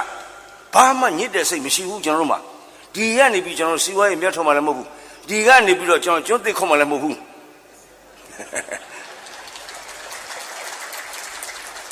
အဲ့လိုလုတ်တဲ့ကိစ္စကိုဘာကြောင့်များပါမစ်ယူလို့ပြောလို့အဲ့ကိစ္စကျွန်တော်နားမလဲမတတ်နိုင်ဘူးလေယူရတော့ဩရက်ွက်မြို့နယ်ခရိုင်တိုင်းပါမစ်ကချပေးတယ်ဘယ်လိုချပေးလဲကန့်ကွက်ရမရှိပါထောက်ခွာမှသည်မလုပ်ဘူးနော်ကန့်ကွက်ရမရှိပါလှုပ်ကြကျင်းတ်တယ်လှုပ်ကန့်ကွက်ရမရှိပါခွင့်ပြုသည်လို့မရေးဘူးနော်ကန့်ကွက်ရမရှိပါဖြစ်ရင်ကိုယ့်ဟာကိုခံဒီသဘောတပြည်လုံးအဲ့လိုတွေ့နေတာကျွန်တော်အဲ့စိတ်ထဲနည်းနည်းခိုးလို့ဖြစ်တယ်အမှန်ကတော့လောကကောင်းကျိုးအလကကောင်းကျိုးတိုင်းပြည်လူမျိုးမျိုးဆက်သစ်များကောင်းကျိုးအတွက်ကျွန်တော်တို့အားထုတ်ကြနေတယ်ကျွန်တော်တို့ပွဲကြီးတွေမှာဘာပါမစ်မှယူစရာမလိုဘူးဗျကျွန်တော်အဲ့လိုထင်တယ်အဲ့ဒီပါမစ်ကိစ္စကြီးကိုကျွန်တော်မကြိုက်ဘူးမတတ်နိုင်ဘူးဒါကျွန်တော်ကယူရတဲ့ကောင်မဟုတ်ဘူးလေမြတ်စွာဘုရား45ဝါကာလပတ်လုံးလောကလူသားတွေကိုလက်လူပြင်မှာတတ်တော်တွေကိုအမှောင်နဲ့နေအလင်းနဲ့ပို့ပြီးတယ်ကယ်တာမဟုတ်ဘူးနော် safe လုပ်တာမဟုတ်ဘူးတရားဟောပြီးတော့အဲ့လိုလမ်းစဉ်တိုင်းကျွန်တော်တို့လုပ်နေကြတာပါအဲ့ဒီဟာကိုဥထိတ်ရွက်ပြီးလုပ်နေကြတာအဲ့တော့ကျွန်တော်တို့ကပြောရမယ်ဆိုရင်ကျွန်တော်တို့အခုလုပ်နေတဲ့ပွဲတွေကမြတ်စွာဘုရားစီကပါမစ်ရပြီးသားဗျဘသူစီကမှပါမစ်ယူစရာမလိုကျွန်တော်အဲ့လိုထင်တယ်ဘုရားပါမစ်နဲ့ကျွန်တော်လုပ်နေကြတာလက်ပြသန့်အဲ့ဒါကိုပါမစ်ကိုထစ်တဲ့နေရာတွေရှိသေးတယ်ဟိုဘာပြည့်လဲဟိုပါမစ်မိတ်တူမပေးလို့မူရင်းရပြီးပြီမိတ်တူမပေးလို့ထစ်တာပါညာကြောက်ကြုံရတယ်ဟာစိတ်ရလိုက်တာသူတို့လက်ပြမတန့်ဘူးနဲ့တူတယ်သမီးလက်ပြမတန့်ဘူးဆိုတာအင်္ဂလိပ်လိုခေါ်တယ်မှတ်ထားစာအုပ်လေးပါလေးပါတယ် butterfly is very dirty လို့ခေါ်တယ်ဟုတ်မလို့မှတ်မလို့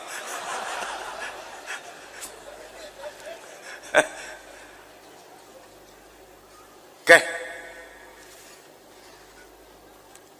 ကျွန်တော်ကြပြာရေးလိုက်တချင်းဆိုလိုက်ကြပြာရွတ်လိုက်နေကျွန်တော်လှုပ်ရှင်တာလှုပ်တာပဲဒါပေမဲ့ရွေချက်ကတခုတည်းပါဘယ်သူဘယ်ဝါဘာညာမရှိပါဘူးစိတ်ထဲမနေနိုင်လို့ရားတယ်ဗျာခေါင်းရတော့ခေါင်းကုတ်လို့ရတယ်ဒီနေရာရတော့ကုတ်လို့ရတယ်နောက်ကျောရတော့ကုတ်တန်နဲ့ကုတ်လို့ရတယ်ခြေတော်ရတော့ကုတ်လို့ရတယ်နှလုံးသားရားပြီးအုံတော့ရားတဲ့ခါကျဘာနဲ့ကုန်မှမသိအဲ့တော့အနုပညာနဲ့ကုတ်တယ်ကျွန်တော်နှလုံးသားရားတာတစ်ချက်ရှိအုံတော့ရတယ်ကျေးမုံသင်းစားလည်းပါတယ်ကြပြာကြိုက်တယ်တခြားတော့မကြိုက်အဲ့ကြပြာပဲကြိုက်တယ်ကျေးမုံသင်းကပါတယ်ကာတွန်းကျွန်တော်မကြိုက်ဘူးဘာလို့ဆိုဖားရည်နေတာကာတွန်းရုပ်ပုံလည်းမလှအိုင်ဒီယာလည်းမကောင်းထားပါတော့ဗျာဒါတော့သူ့ဟာနေရှိမှာပေါ့ကျွန်တော်အပြစ်မတင်ပါဘူးကျေးမုံနဲ့ပါတယ်ကြပြာလေးတို့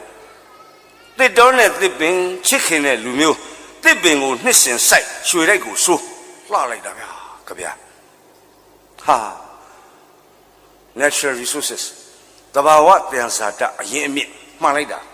တန်စာတတော့ကျွန်တော်မသိဘူးအရင်မြင့်ကတော့တကယ်မှန်တယ်ခုတ်လိုက်တာအရင်နဲ့အမြင့်ပဲကျန်တော့တယ်အပေါ်ကမရှိတော့ကျွန်တော်အဲ့ဒီကလေးဖတ်တစ်တော်နဲ့တစ်ပင်ချစ်ခင်တဲ့လူမျိုးတစ်ပင်ကိုနှစ်စင်စိုက်ရွှေလိုက်ကိုစိုးဟုတ်ပြီကောင်းတယ်ရွှေလိုက်ကိုစိုးရွှေလိုက်ကိုစိုးကျွန်တော်လာတဲ့ကောင်းတယ်အဲ့ဒါရွှေလိုက်ကိုစိုးရွှေလိုက်စိုးရွှေလိုက်စိုးရွှေလိုက်စိုးဟာဒီနာမည်ရင်းနှီးပါတယ်အောင်မင်းနဲ့ကျွန်တော်ရေးဘူးတဲ့ဝတ္ထုတော့ရွှေလိုက်စိုး ဘသူ့ကြောင့်ဆိုတော့ခိုးငတဲ့ပြအကြောင်းဟုတ်တယ်လေငတဲ့ပြအင်းဝနဲ့စကိုင်းကူခိုးဟာနောက်ကြတော့ဘာထားပါတော့ဗျာဇာလားသရုံးမဖျက်ကိုယ်တိုင်ဖမ်းပြီးတော့ကျိုးနဲ့တုတ်နှောင်ကျိုးတုတ်ဒါဆန်လေးများပစိမ့်မနဲ့ရဲတင်ထားမူမဘူပါနဲ့ဘေးမှာမိပြဆောင်းမှနဲ့ဟဲ့ကောင်ငတဲ့ပြမင်းသခိုးငါမိပြီငါကိုယ်တိုင်ဖမ်းတာသခိုးသရုံးမဖျက်ကြိုက်ရလက်နဲ့ရွေးငတဲ့ပြပြန်ပြေတယ်ရဲဝင်ဘယ်လဲနဲ့မှကျုံမကြိုက်ဘူးအရှင်မင်းကြီးဘေးကမိပြဆောင်းမှပဲကျုံကြိုက်တယ်တကယ်အဲ့လိုဖြေလိုက်သမိုင်းထဲမှာအဲ့လိုလာဟာကောင်းလိုက်တာကွာငတက်ပြတတ်တိရှိလိုက်တာရဲဝံလိုက်တာပွင့်လင်းမြင်သာလိုက်တာမင်းငါမတတ်တော့ဘူးဟဲ့လွတ်ုံလည်းမကယာရုပေးမဲ့ဘယ်ယာရုပေးဆိုရွှေတိုက်ဆိုးရွှေတိုက်ဆိုးနဲ့သခိုးနဲ့ညီမြချင်းသွားတွေ့ကောင်းတဲ့ဝင်လာအဲ့နဲ့ကျွန်တော်မနေလည်းမထိုင်နိုင်မရေးတာရေးတာနဲ့ကြပြလေးတို့ရေးမိပါတယ်နားထောင်ကြည့်ပါအင်မတန်ကောင်းပါတယ်စိတ်ပြက်ဖို့မူလကြရာကတစ်တော်နဲ့တစ်ပင်ချစ်ခင်တဲ့လူမျိုးတစ်ပင်ကိုနှစ်စင်ဆိုင်ရွှေတိုက်ကိုဆိုကျွန်တော်ရေးတယ်ကြပြကတစ်တော်နဲ့တစ်ပင်ခုတ်ထွင်တဲ့လူဆိုတစ်ပင်ကိုနှစ်စင်ခုတ်မျိုးရုပ်သခိုးမသိဘူးရေးထည့်လိုက်တာဒါပေမဲ့ကျွန်တော်တို့မိတ်ဆွေများအားရှိကြပါနောက်နေ့ကစပြီးတော့တစ်တော်ခုတ်ချင်းပို့ချင်းဘာချင်းညာချင်းကိုပုဂ္ဂလိကမပေးတော့တဲ့အစိုးရပဲလုပ်မယ်တဲ့ကုံလဲကုံနေဥကုံတရိယနောက်တစ်ပုတ်ကျွန်တော်ရေးမိပြန်တယ်ကျွန်တော်အမျိုးသမီးကကျွန်တော်မှသားငယ်သမီးကမရှိတော့ဘူးအကုန်လက်လို့ခွေးလေးတကောင်မွေးထားတယ် PC ဆန်ကားဒေသမျိုးလုံးတစ်ဖက်ကကွယ်ပြီးတစ်ဖက်ကမကောင်းတော့ခွေးလေးချစ်တော့သူကခွေးလေးကို PC ရဲ့ငိုခိုးဖမ်းလို့ပြီးမယ်ကိုယူရဲ့ခိုးပြားနဲ့ကဲဖမ်းခဲ့လာမယ်ခွေးစကားပြောနေတာကျွန်တော်မိမကျွန်တော်လည်း PC နေကောင်းလားဟိအမေခွေးစကားပြောနေကြတာကျွန်တော်သူ့သားချော့တေးလေးကြတော့ကျွန်တော်ကောင်းတဲ့ကြပြတို့ဝင်လာပြန်မူလကြကသားချော့တေးလူလေးရဲ့ငိုခိုးဖမ်းလို့ပေးကိုယူရဲ့ခိုးရနဲ့ကဲဖမ်းခလာလေးလှလိုက်တာကောင်းတဲ့ဝင်လာချထိုက်တယ်ခေါင်းစဉ်ပေးတယ်တိုင်းပြည်ချော့တေးလူတို့ရဲ့ငိုခရိုဖမ်းလို့ပေးခရိုနီခရိုပြားနဲ့ကဲဖမ်းခလာလေးဘာဒီမှလည်းမသိပါဘူးဗျာရေးပြတာကျွန်တော်ကကြပြာယူတာဗျာမှာဘယ်လိုလုပ်ဝတ္ထုရေးတယ်သူဖြစ်တော့ကျွန်တော်ကြပြာတကယ်ချစ်တာတက်ချစ်တာကြပြာဆရာမဆိုပိုးတောင်ချစ်သေးကျွန်တော်အဲ့ဒီလိုနဲ့ထားပါတော့ဗျာတကယ်လွတ်လပ်ပြီလားခေါင်းစဉ်အောက်ကိုမရောက်သေးပါဘူး15မိနစ်နေတော့မှပဲရောက်တော့မယ်စာအုပ်တို့ယူလာပါတယ်အကိုကနဲ့ပြောပါမယ်ဆရာကြီးဦးမြတ်ဟန်ပြုစုထားတဲ့ကိုလိုနီခေတ်မြမသမိုင်းအဘိဓာန်ပြင်ဆင်ဖြစ်ဆွတ်ထားသည်ဘိုးကျောင်းဆန်းအထုပ္ပတ္တိရုပ်ရှင်ဇာတ်ကားအတွက်ဇာတ်ညွှန်းရေးဖို့တာဝန်ပေးလာတော့ရေးတဲ့အခါမှာကျွန်တော်ကိုးကားတဲ့စာအုပ်90လောက်ထဲမှာဒီတို့ပါဝင်ဖြစ်ပါတယ်ဒီထက်နေကျွန်တော်ရွတ်ပြပါအဲစကားဆက်မိလို့ပြောမယ်ဗျအောင်ဆန်းအမည်နဲ့ရုပ်ရှင်ထွက်ပါလိမ့်မယ်ဆရာကြီးအတက်ဆရာအခုထိတပေးမှမရသေးဘူးဗျဒေါအောင်ဆန်းစုကြလည်းအရေးထဲမှာသူကလည်းနေမကောင်းဖြစ်လိုက်တီးပသွားလိုက်ပြည်ရင်းပြောလိုက်ဟိုတွေချင်းတောင်ထွက်နေမှလားမသိဘူးရတာတောင်မှထုံးတူထားပြီးနောက်မှကုတ်မယ်ဆိုမှတ်ထားတာသူကနာယကအတွေးမှုခုနကဇာကနာနိုင်ငံခြားဆက်သွယ်ရေးမင်းတင်ကိုကြီးပြန်ကျဲမှုစောသက်ထွေးခုနဥက္ကဋ္ဌကဘာကြီးမိုးဆရာမမိုးသူဖွဲ့ထိုက်တာမလေးအကုန်လုံးကထောင်တွဲကြည့်တယ်ပဲဇန်ညွှန်းရတဲ့ကောင်လည်းထောင်တွဲပဲ88ကမတော်တဆကြသွားတာထောင်နဲ့ယုံကြည်ချက်ကျင်းသားမဟုတ်ဘူးမဆိုးဘူးဗျအဆောင်နဲ့9ရက်နေပြီးတော့တန်ချမ်း16ရက်ကျွန်တော်မှန်းသိလို့တိုက်ပိတ်ပြတယ်16ရက်နေခဲ့ရတွေ့ကြုံရှိတယ်မဆိုးဘူးထိုးကြောင်အောင်ပီကျဲတို့ကတော့အဲ့ဒါပြောနေရတယ်နော်တွေ့ကြုံလေးရှာစမ်းပါဆိုပြီး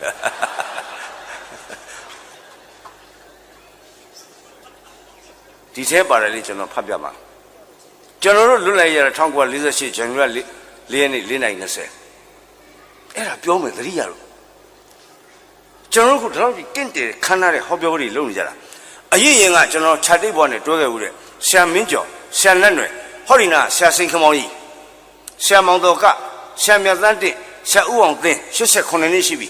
ဓမိကရီလာမှာနေတဲ့စမ်းကြောင်းမှာသူတို့နဲ့တွဲပြီးသူတို့ကျေးဇူးတရားတွေအများကြီးရှိတယ်နော်သူတို့နဲ့တွဲယထာယူရန်ရှိရတယ်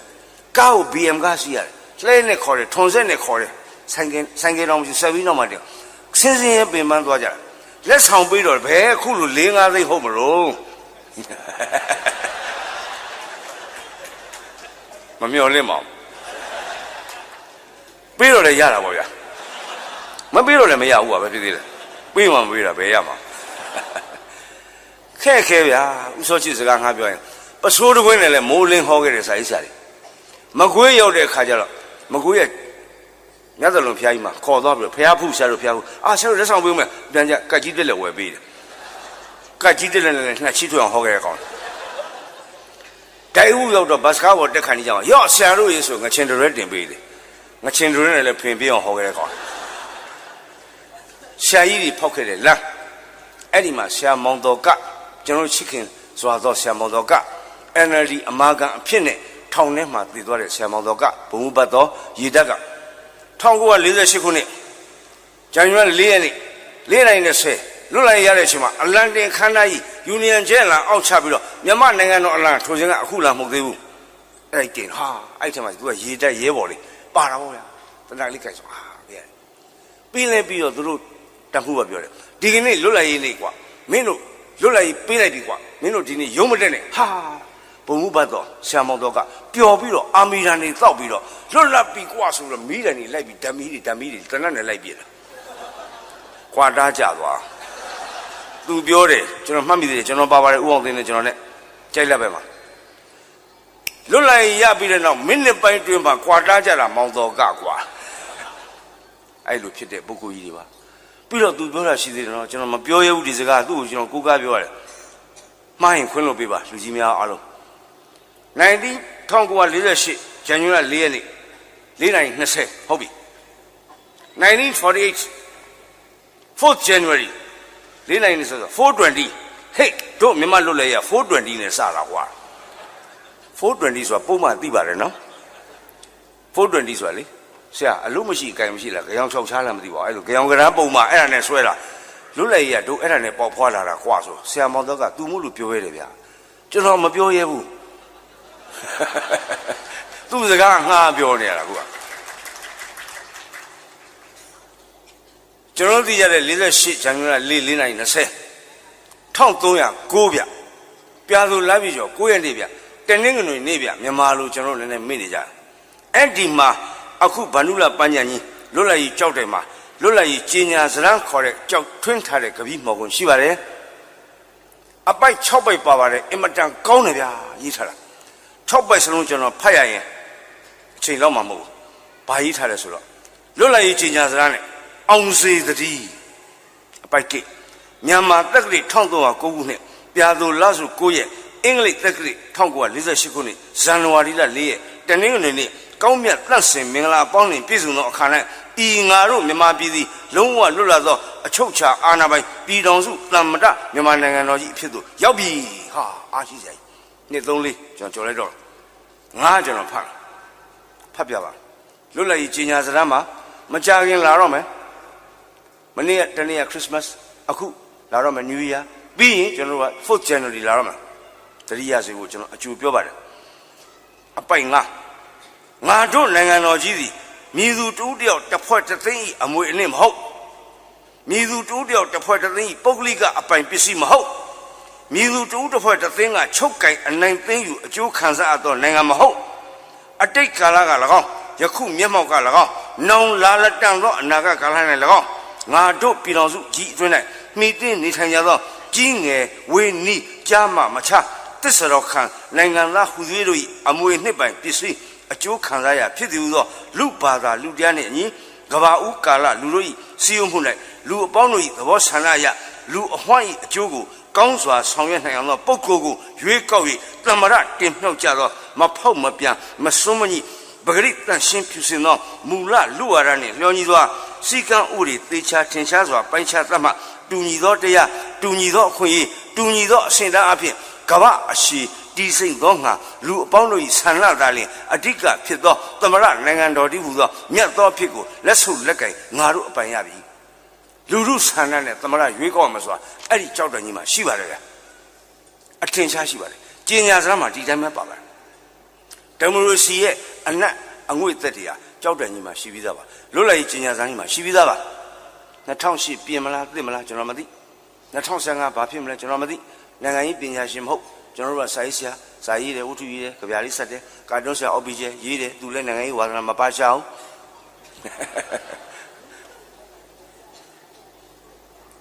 ကျွန်တော်ထက်မှအဲ့လိုပါပြီးသားပါနောက်ဆုံးကြသူကဘာနဲ့သိလဲဆိုတော့လွတ်လပ်ရေးကိုလည်းငါတို့လေးစားဆောင်စည်းပြီးငါတို့သည်ငြိမ်းချမ်းရေးကိုအလိုရှိသည်နှင့်ညီငါတို့ကဲ့သို့လူလားသူများနှင့်အတူလက်တွဲ၍ကမ္ဘာငြိမ်းချမ်းရေးကိုကာဝယ်ဆောင်ရှောက်ပြီးဤငါတို့ကျင်ညာချက်ကိုတကဘာလုံးကတယောက်မကြံကြားသိစေတည်းလွတ်လပ်ရေးကျင်ညာစကားကြီးကျွန်တော်တို့လွန်ခဲ့တဲ့နှစ်ပေါင်း66နှစ်ကပြောခဲ့တယ်လာတော့မယ်66နှစ်မြောက်တဲ့လွတ်လပ်ရေးနေ့လွတ်လပ်ရေးအောင်ပွဲနေ့ရိုးတော်မဟုတ်လွတ်လပ်ရေးအောင်ပွဲနေ့66နှစ်ကျွန်တော်အခု66ပါမညာပါဘူးအသက်ကို60တော့ကတော့ညာသေးတယ်60ကိုမတက်တာ4-5နှစ်ရှိပြီအခုတော့ကျွန်တော်မညာတော့လက်ခံပြီလေဇရာကိုရပါတယ်ဇရာမဖြစ်သေးပါဘူးနှလုံးသားနုပြိုတုံချစ်တတ်တုံရှိသေးမိုးဆက်ဝိုင်တော့ကျွန်တော်မထီရဘူးဟောဆိုအော်ပီဂျီအပိုင်စားယူထားလို့သူနဲ့ဘသူနဲ့စစ်ခင်းရမလဲမသိတော်ပြီကျွန်တော်ရွေးလေးနဲ့ထိုက်ထိုက်တန်တန်ကျွန်တော်ခင်ဝင်းဝါတော့66ဆိုတော့အရှင်ဘုရားဆရာအာလို့လည်းမရတော့အဲ့ဒီလိုလွတ်လပ်ရေးကြီးညာစားမှာအတီလင်းပါရှိခဲ့တဲ့ equality justice freedom အကုန်လုံးပါတယ်ကျွန်တော်ထဲမှာဒီမိုကရေစီရဲ့အညွတ်အခက်တွေကကျွန်တော်တို့ထဲမှာအကုန်ပါပြီးသားအဲ့ဒီနောက်ကျမှ48ခုနှစ်လွတ်လပ်ရေးရပြီးတဲ့နောက်ဖွားဘက်တော်ကျွန်တော်တိုင်းပြည်ကကန်ဆိုးမှုမောင်ကြစွာနဲ့ပြည်တွင်းတောင်းကြမှုဖွားဘက်တော်ဖြစ်ပါလာတယ်။အိုး58ခုနှစ်အိမ်ဆောင်အစိုးရဟဲ့မဆိုးဝဲလို့ထင်တယ်။ဥနုအစိုးရဟာအာဏာရပေးတာလားသိမ်းတာလားယူတာလားလူတာလားမသိ62ခုနှစ်တိုင်းပြည်ကြောက်ထဲကြကန်ကြီးကြမှာအဲ့လိုအချိန်လေးအနေမြင်တဲ့အတွက်ယူလိုက်ရပါတယ်ထင်းထင်းအောင်ဆိုတက်မတော်အစိုးရစစ်အစိုးရလက်ဆက်တော့နောက်ပိုင်းပြန်ကြည့်တော့ဘယ်ဟုတ်မလို့တိုင်းပြည်ကကြောက်ထဲကြကြကိုမရှိဘူးသူ့ဘာသူလူချင်လို့ယူလိုက်တာအာဏာရှင်ဖြစ်62ခုနှစ်88တိတဲ့အတိုင်းကာလနာတိုက်ရောရန်ကုန်တက်ဆို7 July 62ခုနှစ်လေကြွကြော်ထားတာပြောထားတာရှိတယ်လေအပြောနဲ့လို့ညီတယ်နော်အဲ့ဒါကြတော့စစ်တပ်ဆိုတာဘယ်တော့မှမိုးပေါ်ထောင်မပြီးဘူးမှတ်ထားတယ်ဟာဟုတ်တယ်ဗျတဲ့တဲ့ကိုပြစ်တာသေလဲကြတာခလေးတွေကျွန်တော်သားလေးတူလေးအသက်သွေးချွေအသက်တွေသွေးတွေပေးထားတဲ့အဓိပတိလမ်းမှာအခုထိအောင်အဲ့ဒီငွေတွေရှိတော့မှာပွင့်နေသွင်းခါမှာနောက်တနေ့ရှေ့နေကြတော့သတ်မှတ်ကကြီးဘုံခွဲပြစ်တယ်မှတ်ခွအခုကျတော့သတ်မှတ်ကဘုံခွဲတာသူပါကိုပါသူပါဖြစ်နေကြပြီပြန်ပြီလက်ညှိုးတွေထိုးနေကြပြီလက်ညှိုးသာထိုးနေသုံးချောင်းကကိုယ်စီမှာထားပါတော့ဗျာဒါတွေကျွန်တော်မဖော်ကျူးတော့ပါဘူးဒါတွေမေ့ဖို့သင့်ပါပြီသူရီတယောက်ကောင်းမှုရောက်မှုသူတယောက်မှပြက်လင်လာတာဓမ္မရာဒီနန္ဒသူရိယမျက်ဖြေလင်္ကာလေရွှေအိမ်နတ်နှင့်ကျွမ်းကန်းလိခံမပေါင်းရလျက်ပျော်ဆန်ရင်ကြီးစီစိမ်မကွာမင်းချမ်းသာက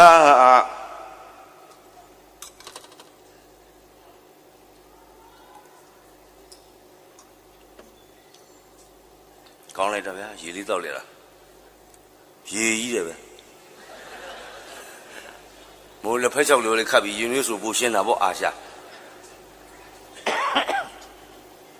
ရွှေအိမ်နဲ့နှင့်ကျွမ်းကန်းလိခံမပေါင်းရန်လျက်ပျော်ဆန်ရင်ကြီးစီစီမကွာမင်းချမ်းသာကသမုဒ္ဒရာရေမျက်နှာထက်ခဏတက်သည်ရေဝက်ပမာတသက်လျာသည်သူ့တတ်မဲ့ဘယင်ကိုဂုတ်ပေါ်ဓာဝတ်နေတဲ့ဂျားတွေကဘယင်ပြန်ဆိုးပါတယ်ဘလောက်ပြောင်းလို့တဲ့အမှုပညာရှင်လဲနာနာသူရိယအပြစ်လည်းမရှိဘဲနဲ့အသက်ခံတာနောက်ကျောင်းဆက်ထုတ်နောက်ခံရာဇဝင်သမိုင်းကျွန်တော်မပြောတော့ဘူးသိချင်ရင်စာအုပ်ဖတ်ကြည့်ပါအလုပ်ပေးတရားတော့ဆိုတာအဲ့ဒါသဘောပါလားတတိယသွားတာဗျာတို့တော့ရွှေနန်းကျန်ကန်းလေးခံမပေါင်းရပျော်ဆန်ရင်ရင်စီးစီမကွာမင်းချမ်းသာမင်းအဲ့လိုခံစားဆန္ဒနေတဲ့နန်းတော်ကြီးတွေတိတ်ကြီးတာကြီးတွေအဲ့ဒီအချွေရန်တွေအဲ့ဒီစီးစိမ်တွေအဲ့ဒီစားစရာတောက်စရာတွေအဲ့ဒီအာနာတွေအဲ့ဒီပါဝါတွေဟာသမုဒ္ဒရာရေမျက်နှာထက်ခဏတက်သည်ရေပွက်ပမာတက်သက်လျာဒီတက်လျာဆိုတာပောရဏစာခဏပဲပွမ်းဆိုပဲဘွက်ဆိုပြုတ်ကြမှတ်ထားမမြဲဘူးနော်ဟဲ့ကောင်မင်းအဲ့ဒါတွေတွေ့တာမနေနဲ့ပြီးတော့လာပြီကျင်နာသလားငါအာမတယခုလွတ်လဲမလို့ကျမသတ္တဝါတို့ခန္ဓာခိုင်ကြီးအတီမမြဲဖောက်လွဲတတ်သည်မချွတ်ဆသာတတ္တဝါဒီမင်းကမတတ်လဲယုံနံခန္ဓာရထားတဲ့ငါတနည်းသေးရမှာပါကွာကိစ္စမရှိပါဘူးနောက်ဆုံးဘက်ကတော့ဒီမျက်ဖြေလင်္ကာရဲ့အဓိကအနှစ်သာရရှိခုခေါ်ရောပူဇော်ကျွန်ပန်ခဲ့တုံဤခွင့်လွတ်တယ်နော်ခိုက်ကြုံဝိပဲ့တဏ္ဍာဆက်၌တဏ္ဍာဆက်ရှိမှတပတ်ပြန်လဲပြီးတော့တဏ္ဍာဆက်၌ကြိုက်လက်တွမှုတုံမြူလို့ဒီဘဝမင်းကငါတတ်တယ်နောက်ဘဝတန်လျာမှာငါကတတ်ဖို့ခွင့်ရပြီမင်းကသေရမလို့ဖြစ်တယ်ဆိုရင် ကြိုက်လက်တုံမူတုံမူလုံးကျင်ညိုစိတ်တန်းသခင်မုံကိုခြံပြီးစင်စစ်အပြစ်မဲ့ရေးခွင့်လင်းပေးသွေးသည်အနိစ္စငါခန္ဓာရီငါအလှည့်ရောက်တဲ့အချိန်မှာမကြောက်ပါနဲ့ကွယ်မင်းငါလွတ်ပေးပါမယ်ငါပြန်မတတ်ပါဘူးကွအာဃာတလုံးဝမရှိအမြင့်မြတ်တဲ့လူနှလုံးသားကိုပြဟာကောင်းလိုက်တယ်ကြဗျာကျွန်တော်အဲ့ကြဗျာသဘောကျနန္ဒသူရိယမျက်ဖြေလေးငါပေဘူးလားမဂ္ဂဇင်းမှာလုံငယ်တော့ပေါင်း15နှစ်လောက်ကကြဗျာတပုတ်ပါဦးတယ်ရေးသူကြဗျာဆရာကြီးဆုံးသွားပြီသူကလည်းအဲ့သဘောရေးထားတယ်ငါပေဖြစ်တော့ကမင်းကတူလက်ထဲတူကန်ပြီးတော့ငါ့ကိုတိုင်းတိုင်းထုတ်ပြီးတော့ငါပေပြောက်တော့မင်းထုတ်ခဲ့တယ်ငါခံခဲ့ရပါတယ်တကယ်ချင်းဟိတ်တကယ်ချင်းမပါဘူးအဲ့ဒါတော့အခုငါလက်ထက်မှာတူရောက်ပြီ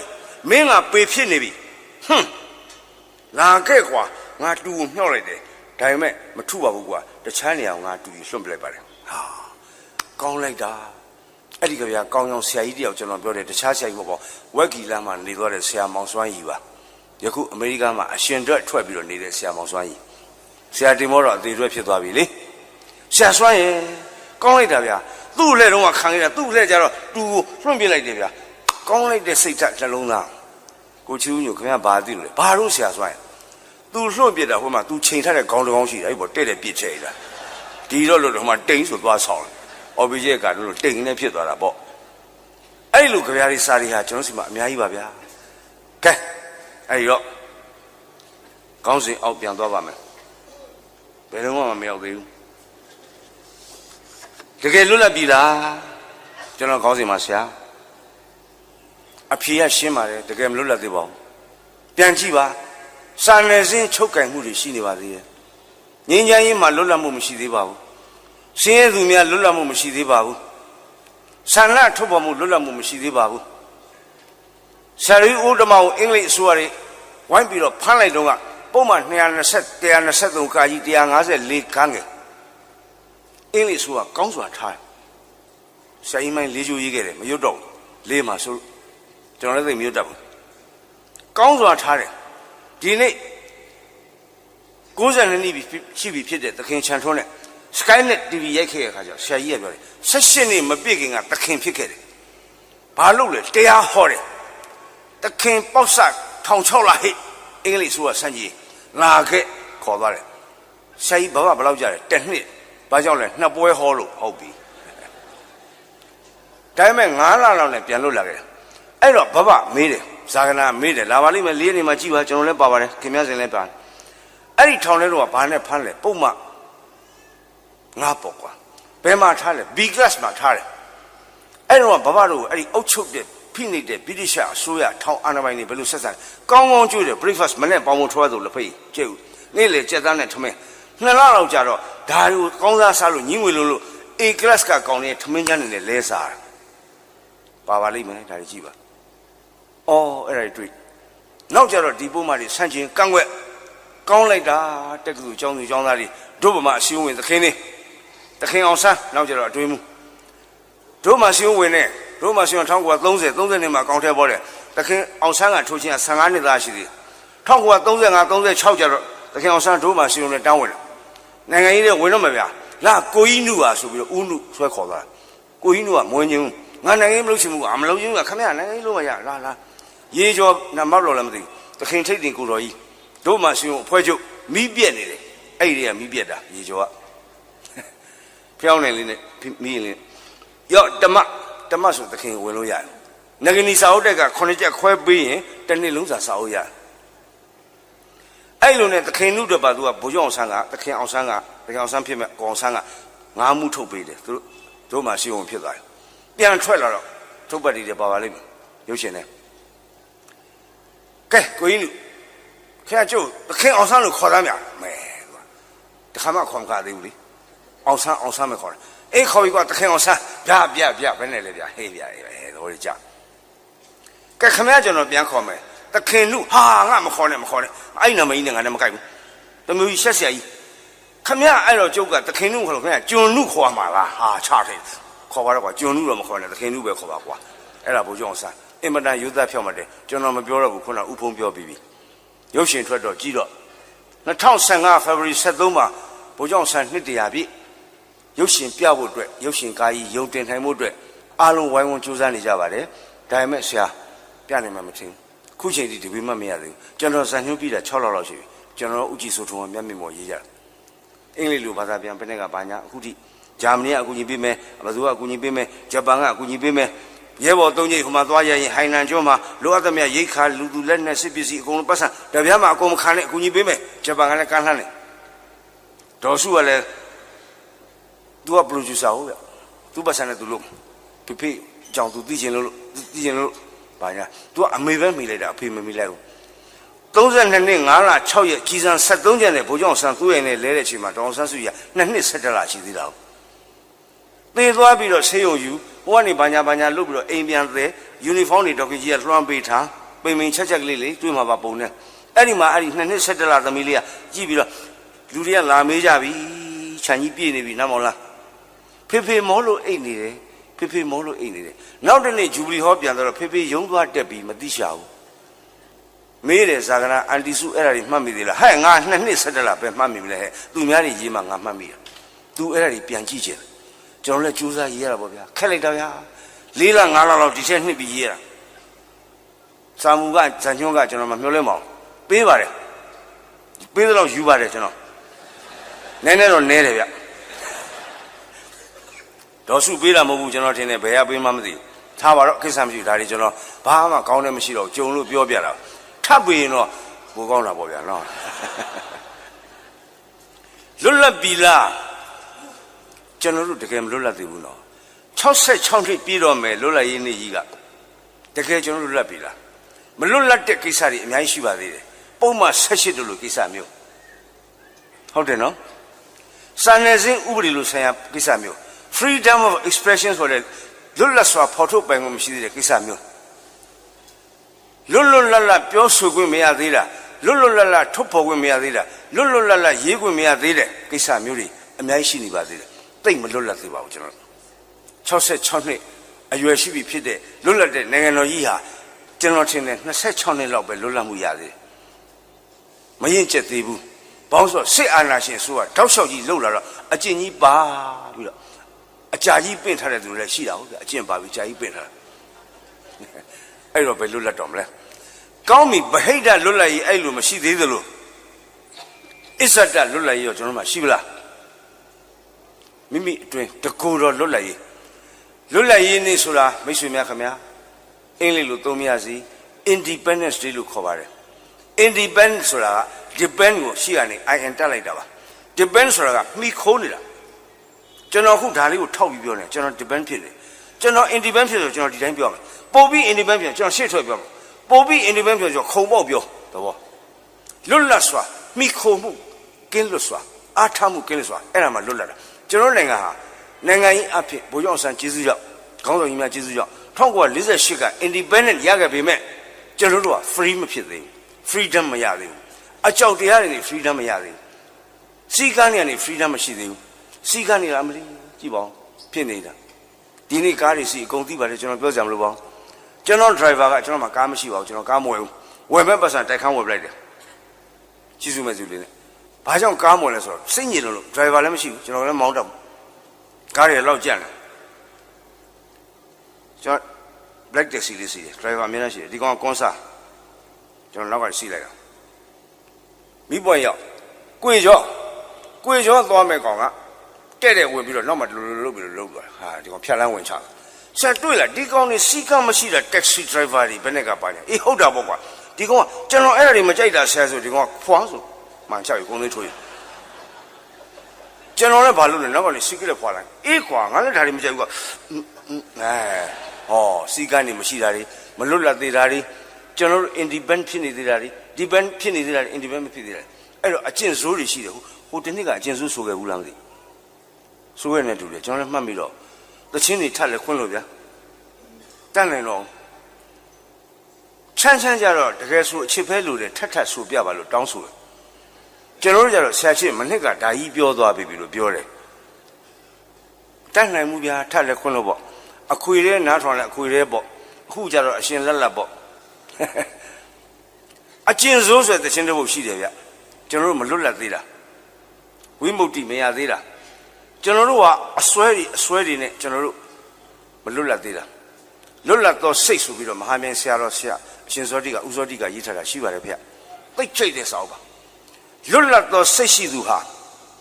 အမှန်တရားပေါ်မှာပဲသူက depend လုပ်တယ်ဓမ္မပေါ်မှာ depend လုပ်တယ်လွတ်လပ်သောစိတ်ရှိသူဟာလွတ်လပ်သောသူဆိုတာဟာတာဝန်သိတယ်တာဝန်ယူတယ်တာဝန်ကြည့်တယ်စီကံရှိတယ်ဆုံးဖြတ်ချက်ရဲတယ်အမှန်တရားနဲ့နှိစက်တယ်သူဆုံးဖြတ်ချက်တွေဟာအမှားတွေနဲ့ကင်းဝေးတယ်အဲ့ဒါတကယ်လွတ်လပ်တဲ့သူမလွတ်လပ်တဲ့သူတွေကိုပြန်ကြည့်ရင်လွတ်လပ်သောစိတ်မရှိသူတွေပြန်ကြည့်ရင်တစ်ခုခုကိုအများအားကိုးကားအများအားတယောက်ခုကိုကြောက်နေတယ်အများအားတစ်ခုကိုစိုးရိမ်နေတယ်အဲ့ဒါလွတ်လပ်သောသူမဟုတ်ကြသေးဘူးကျွန်တော်လွတ်လပ်သောသူမဟုတ်ကြသေးဘူးမလွတ်လပ်သေးဘူးဗဟိတမှလည်းကျွန်တော်လွတ်လပ်မှုတကယ်မရသေးဘူးတိုင်းပြည်မှာအစ္ဆတမှလည်းကျွန်တော်လွတ်လပ်မှုတကယ်မရသေးဘူးဆရာရန်လိုက်စေဆရာရွှေတိုင်ညွတ်ဘိုးကျောင်းဆန်းအင်မတန်နှစ်သက်တဲ့သင်းဆရာတမတော်အင်အားရှိမှတိုင်းပြည်အင်အားရှိပြီဆိုတဲ့သင်းသေကန်လေးမှာလူနာကရင်တက်ပေါ်ကနေရေးသွားတယ်ဆရာရွှေတိုင်ညွတ်အားလုံးသိတဲ့ဇော်ဝင်းထွေရဲ့အမေထားရဲ့အဖေရွှေတိုင်ညွတ်ကြည့်မြင်နိုင်မှာမွေးလို့ရွှေတိုင်ညွတ်မူရင်းကဝဆလဆရာဆိုင်အင်မတန်ကောင်းတဲ့သင်းကြီးတာမင်္ဂလာ12ပါးလို့ဘာလို့ဟာအဲ့ဒီမှာဗိုလ်ချုပ်အောင်ဆန်းကအဘိဆအရာစကားပြုလို့လားသူကိုနှက်ကပဲဗိုလ်ချုပ်အောင်ဆန်းစိတ်သဘောထားနားလည်လို့လားအဆိုနှစ်ပြည့်ရှိတယ်ရေးထိုက်တဲ့လှလိုက်တဲ့စာသားလေးလှလိုက်တဲ့ခေါင်းစဉ်လေးမင်္ဂလာ12ပါးတို့ဝိစိတ်တရတို့မိဘမေတ္တာတို့ရေးတဲ့ဆရာရွှေတိုင်ညွတ်ကဒီသချင်းကြတော့နာမည်ဘယ်လိုပဲဆိုအကျင့်ဆိုးတဲ့ဟာတဲ့ကြီးဆိုတဲ့တုတ်ကုန်မပါတော့အလုံးလုံးရဝဲဆကလာရဲ့အဆုံးထိအောင်မျိုးကြံနေတယ်အာလျှော့ကရဲ့အာပြော့ရရဲ့အဲ့ဒါအကျင့်ဆိုးတဲ့ဟာဟုတ်တယ်အလုံးလုံးတော့စတော့ဟုတ်ပြီနောက်ကြအလဲကျလဲထွက်သွားပြီအပြီးကြတော့ဖျားရှူသွားပြီပညာရေးစီးပွားရေးလူမှုရေးအခြေရေးနိုင်ငံရေးစရင်တော့ပြောတယ်ဟေးကျွန်တော်တိုင်းပြည်ဘယ်လောက်ချစ်တယ်ဟာဘယ်လိုဖြစ်တယ်ဘာဖြစ်တယ်နောက်ကြတော့အများကြီးပဲဘာသာရေးမှလည်းရှိပါတယ်တပည့်တော်ကိုယ်ထဲမှာဖေရရိတ်သာဝင်နေဖေရအမေတိုက်တွန်းလို့ငါသားမင်းကဘာသာရေးတော့ခေါင်းတူရေးတယ်ဒီလိုဖတ်နေနိုင်တဲ့ဆိုင်ဆယ်စကားဝင်လိုက်အမေပြောမကပြောလို့အားကြည့်တော့ကောင်းပြီမေရိတ်သာဝင်นี่အမေကို challenge ဆွဲသေးတယ်အမေပြန်လိုက်အမေသားသောတာပန်ဖြစ်နေပြန်ထွက်လာမယ်မှတ်ထားဝင်လိုက်ထိုင်အမေခွေးထိုင်ထောက်ခွေးထိုင်ဣရိယာပုတိုင်းထားခါမမထားဟုတ်ပါပြီထားပါပြီမျက်လွှာချတာဟုတ်ပြီဒီမှာအယုံထားရှူဆိုင်အာနာပါနာထွက်လေဝင်လေလုံရင်းနဲ့9မိနစ်လောက်ကြာတော့ကျွန်တော်စိတ်ထဲထင်းလာဘာလဲဟာ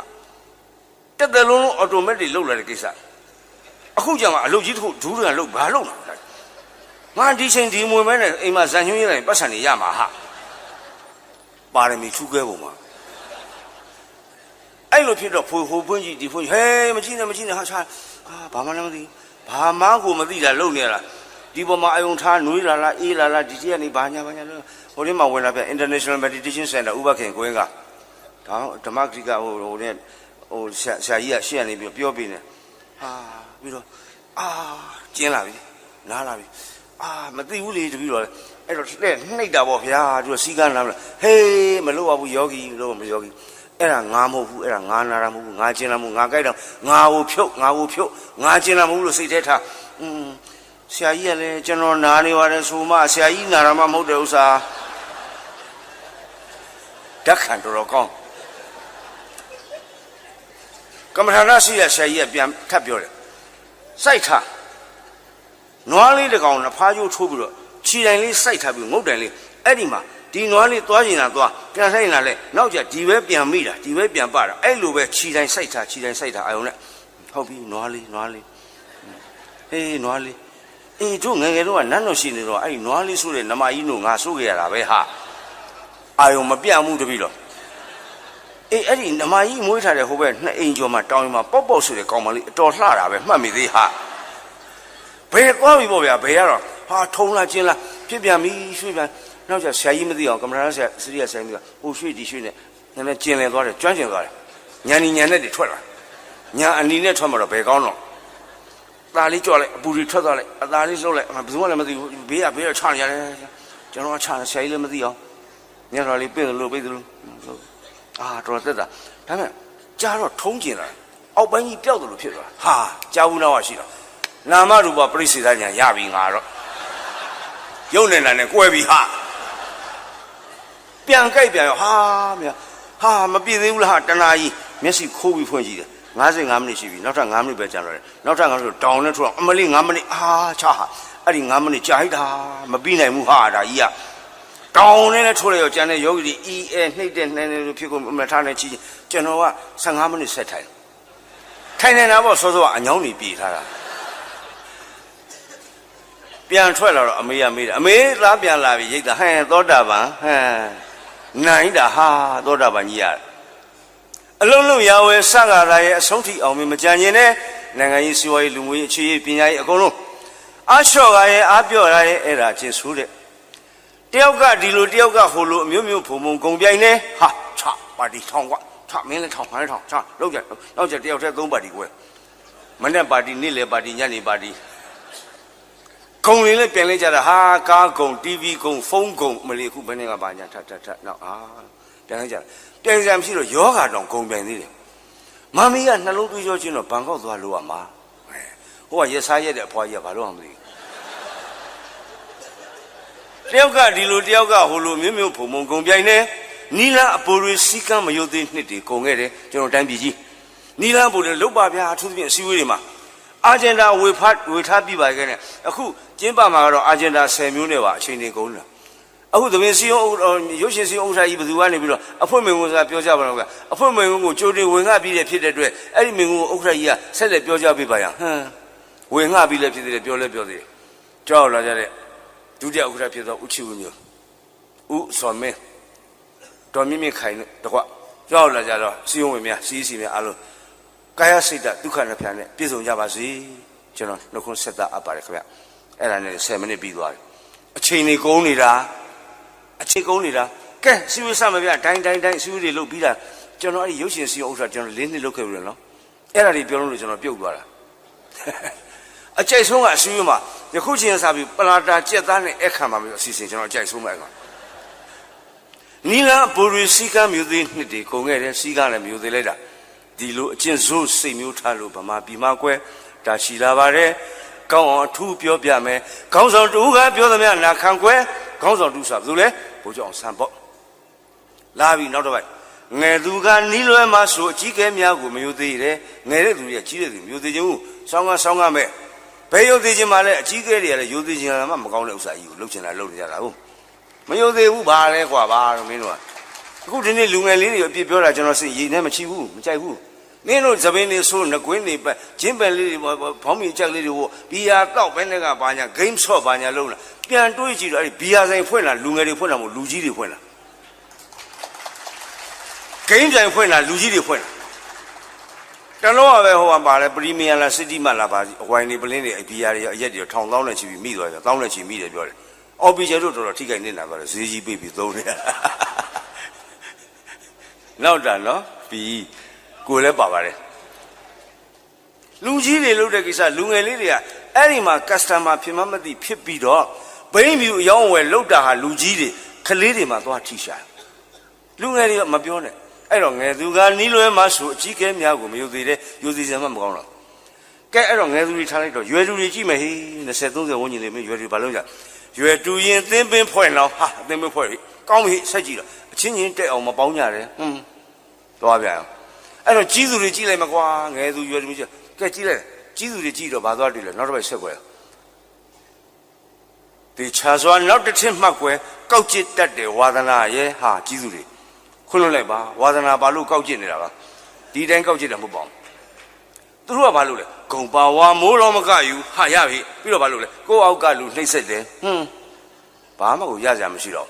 ့သူလုတ်တော့အရာရာမတွင်ကျဲအများတကားလုတ်တော့ရှုပ်ဖို့ကြမ်းတတ်တယ်အာကျဲရာတွေရဲ့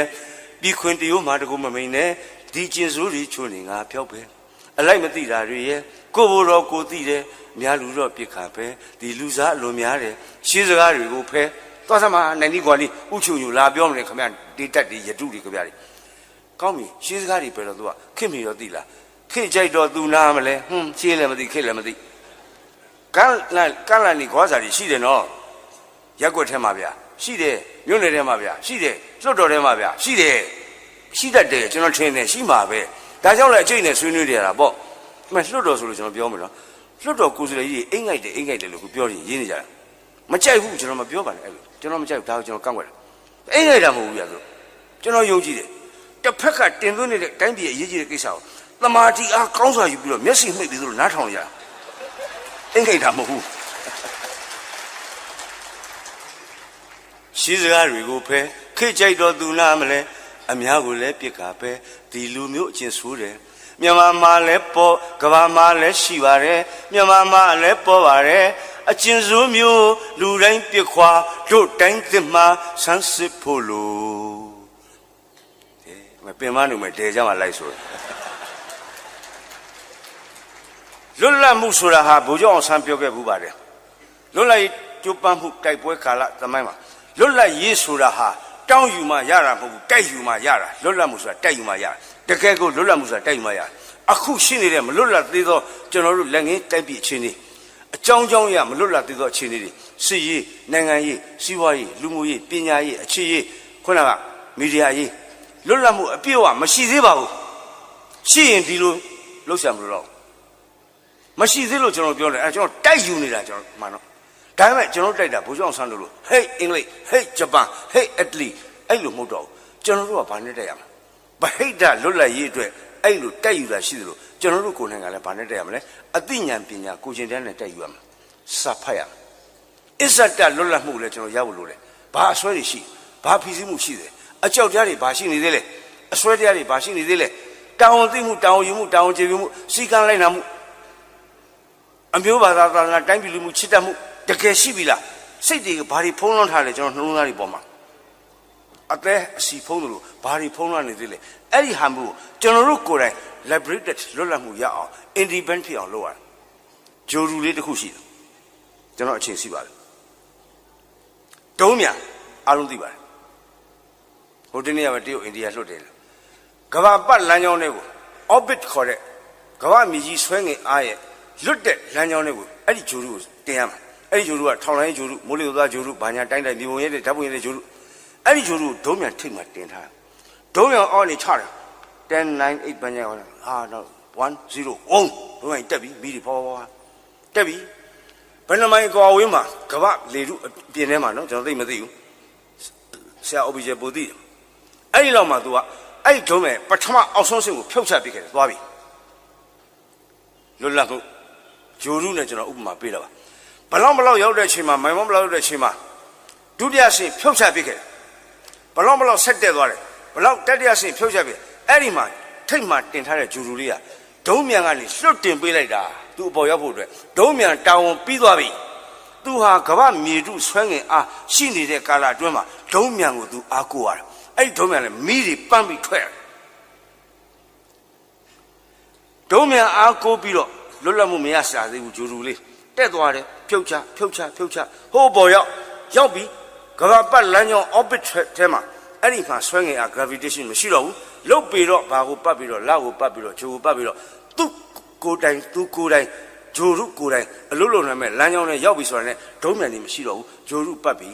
အဲ့ဒါဟာဂျိုရူရဲ့လွတ်လပ်မှုဆိုတာဟာရှိထားတဲ့အချုပ်နှောင်အဖွဲ့အစည်းများကိုကောင်းစွာစနစ်ကျစွာမှန်ကန်စွာနဲ့မိတွေနဲ့ကံပြီးအစစ်စစ်ဖြုတ်ချပစ်ခဲ့ရတယ်အဲ့ဒါကြမှာ तू ဟာအဲ့ဒီ orbit ခေါ်တဲ့ပတ်လမ်းကြောင်းနဲ့ရောက်အဲ့ဒီကြတော့မှ तू လွတ်လုံနေမယ်ကျွန်တော်တို့ဟာရှိထားတဲ့အစွဲတွေဗဟိတအစွဲတွေအစ္ဆဒအစွဲတွေဗဟိတမလွတ်လပ်မှုတွေအစ္ဆဒမလွတ်လပ်မှုတွေဖြုတ်ချပြီးတော့အဲ့ဒီမိတွေနဲ့ကျွန်တော်ကံပြီးတော့ဒုံးမယ်လို့တရားအဲ့ဒီမိတွေကဘာမိတွေလဲဆိုတော့ကျွန်တော်တို့ H2 energy အပူတွေကနေစွမ်းအင်ဖြစ်ပြောင်းတဲ့မိတွေကျွန်တော်လောက်ပဲရှင်းတော့မရှင်းတော့စမ်းပြောတော့ပြီးတော့မှကိုယ့်ကိုစဉ်းစားပြီးတော့အကျယ်ချက်ပြီးယူကြပါခင်ဗျာအဲ့လိုနည်းနဲ့ဂျိုရူလေးဟာသူ့ရဲ့ independent အဖြစ်ကိုရောက်ရှိပြီးတော့ orbit ထဲမှာဟာအလုပ်တွေလုပ်ပြီးပြီးတော့မှသူပြန်လာတော့မလားလာပြီကြိုပြီပြန်ဆင်းပြီအလုပ်တွေကောင်းစွာလုပ်ခဲ့ပြီလွတ်လပ်မှုကိုရရှိသွားတဲ့ဂျိုရူလေးဟာအဲ့ဒီဒုံးမြန်နေနဲ့ပြန်ဆင်းလာတယ်ကဲရော့ငါလုပ်ခဲ့ပြီအဲ့ဒါဟာလွတ်လပ်ရှင်ပါအဲ့တော့ဒါကြောင့်တကယ်လွတ်လပ်ပြီလားဆိုတာကျွန်တော်တို့တကယ်မလွတ်လပ်သေးပါဘူးကျွန်တော်တို့တိုင်းပြည်လူမျိုးအခြေအနေရလဲနိုင်ငံရေးရလဲမလွတ်လပ်သေးပါဘူးကြံတဲ့အရေးရလဲမလွတ်လပ်သေးပါဘူးကျွန်တော်တို့တိုင်းပြည်ပြည်သားမိဘပြည်သူများမှလည်းအစွဲတွေရှိနေသေးတယ်မလွတ်လပ်သေးပါဘူးအဲ့ဒီလွတ်လပ်မှုကိုကျွန်တော်တို့ကဂျိုရူလေးထုံနှလုံးမူပြီးတော့ဒီလိုတက်ပြီးတော့ပတ်လန်းထဲမှာဒီမိုကရေစီပတ်လန်းထဲမှာဂျိုရူဒီဟူသောကျွန်တော်တိုင်းပြည်လှုပ်ပြီးတော့ရပြီဟဲ့ဆိုတဲ့အကြမ်းမှကျွန်တော်လွတ်လပ်မှာပါဒါလေးကျွန်တော်ပြောချင်ပါတယ်ထို့ကြောင့်ဒီကုန်းကျုံအဖြစ်ကျွန်တော်အချိန်လေးလည်းသိမှာပြီ နော်တနာကြီးပြည့်သွားပြီဆရာဦးပြီးကျလှည့်ပြပါမယ်အင်မတန်တော်တဲ့ကာတွန်းဆရာပါကျွန်တော်လှည့်ပြပါမယ်ပုံမြင်လေးတစ်ပုဒ်ပြောပြီးလှည့်ပြပါမယ်တခါကရွာတွေ့ရမှာအင်မတန်ဉာဏ်ပညာကြီးကျယ်တဲ့ပညာရှိတယောက်ရှိတရွာလုံးရဲ့အကျိုးကျေးဇူးဆောင်ရွက်ပေးနေတယ်ပြဿနာမှန်သမျှဖြေရှင်းပေးနေတယ်သူဉာဏ်ပညာကြီးနဲ့အားကိုးတယ်တရွာလုံးသို့တော့သူ့ကိုကြည့်မြရတဲ့အုပ်စုတစ်စုရှိဒီပညာရှိရှိနေပြငါတို့တော့ဘာမှလုပ်လို့ရမှာမဟုတ်ဘူးဒင်းကိုငါတို့အဆက်ခွဲမယ်ရွာကထွက်ပြေးအောင်လုပ်မယ်ဘယ်လိုလုပ်လဲအဲ့သုံးယောက်ရက်ဒီတော့ခေါင်းဆောင်ကတပည့်ကိုဟဲ့ကောင်လိုလို့မင်းလက်ထက်မှာငှက်ကလေးတစ်ကောင်ကင်သွားအရှင်ကလေးလက်လောက်ကိုဖွက်ထားပညာရှိစီသွားမေးကျွန်တော်လက်ထက်ကငှက်ကအရှင်လားအသေးလား तू ကအရှင်လို့ပြောလိုက်ရင်ငှက်ကိုချက်ချင်းသတ်ပလိုက်အသေးပါဗျ तू ကအသေးလို့ပြောလိုက်ဟာပညာရှိမှားပြီးလှုပ်ပေးလိုက်ငှက်ကလေးအသေးအရှင်မလွတ်နိုင်အောင်ချတာညှပ်ဘူးညှပ်ပြီးဆောတာချငှက်ကလေးခိုင်အောင်ပညာရှိကျွန်တော်တည်းကငှက်ကအရှင်လားသေးလားပညာရှိကသိတာပေါ့ဒီကောင်လို့လွတ်တော့မယ်ဆိုတာမောင်သဘောအတိုင်းပါပဲကွယ်မောင်သေးစီခြင်းလဲသေမှာပေါ့မောင်ရှင်စီခြင်းလဲရှင်မှာပေါ့အဲ့တော့မိဘပြည်သူများမိတ်ဆွေများခင်ဗျာကျွန်တော်တို့လိုလားတဲ့တကယ့်ဒီမိုကရေစီလူ့ဖွဲ့စည်းကြီးဆိုတာဟာမောင်သဘောအတိုင်းပါပဲကွယ်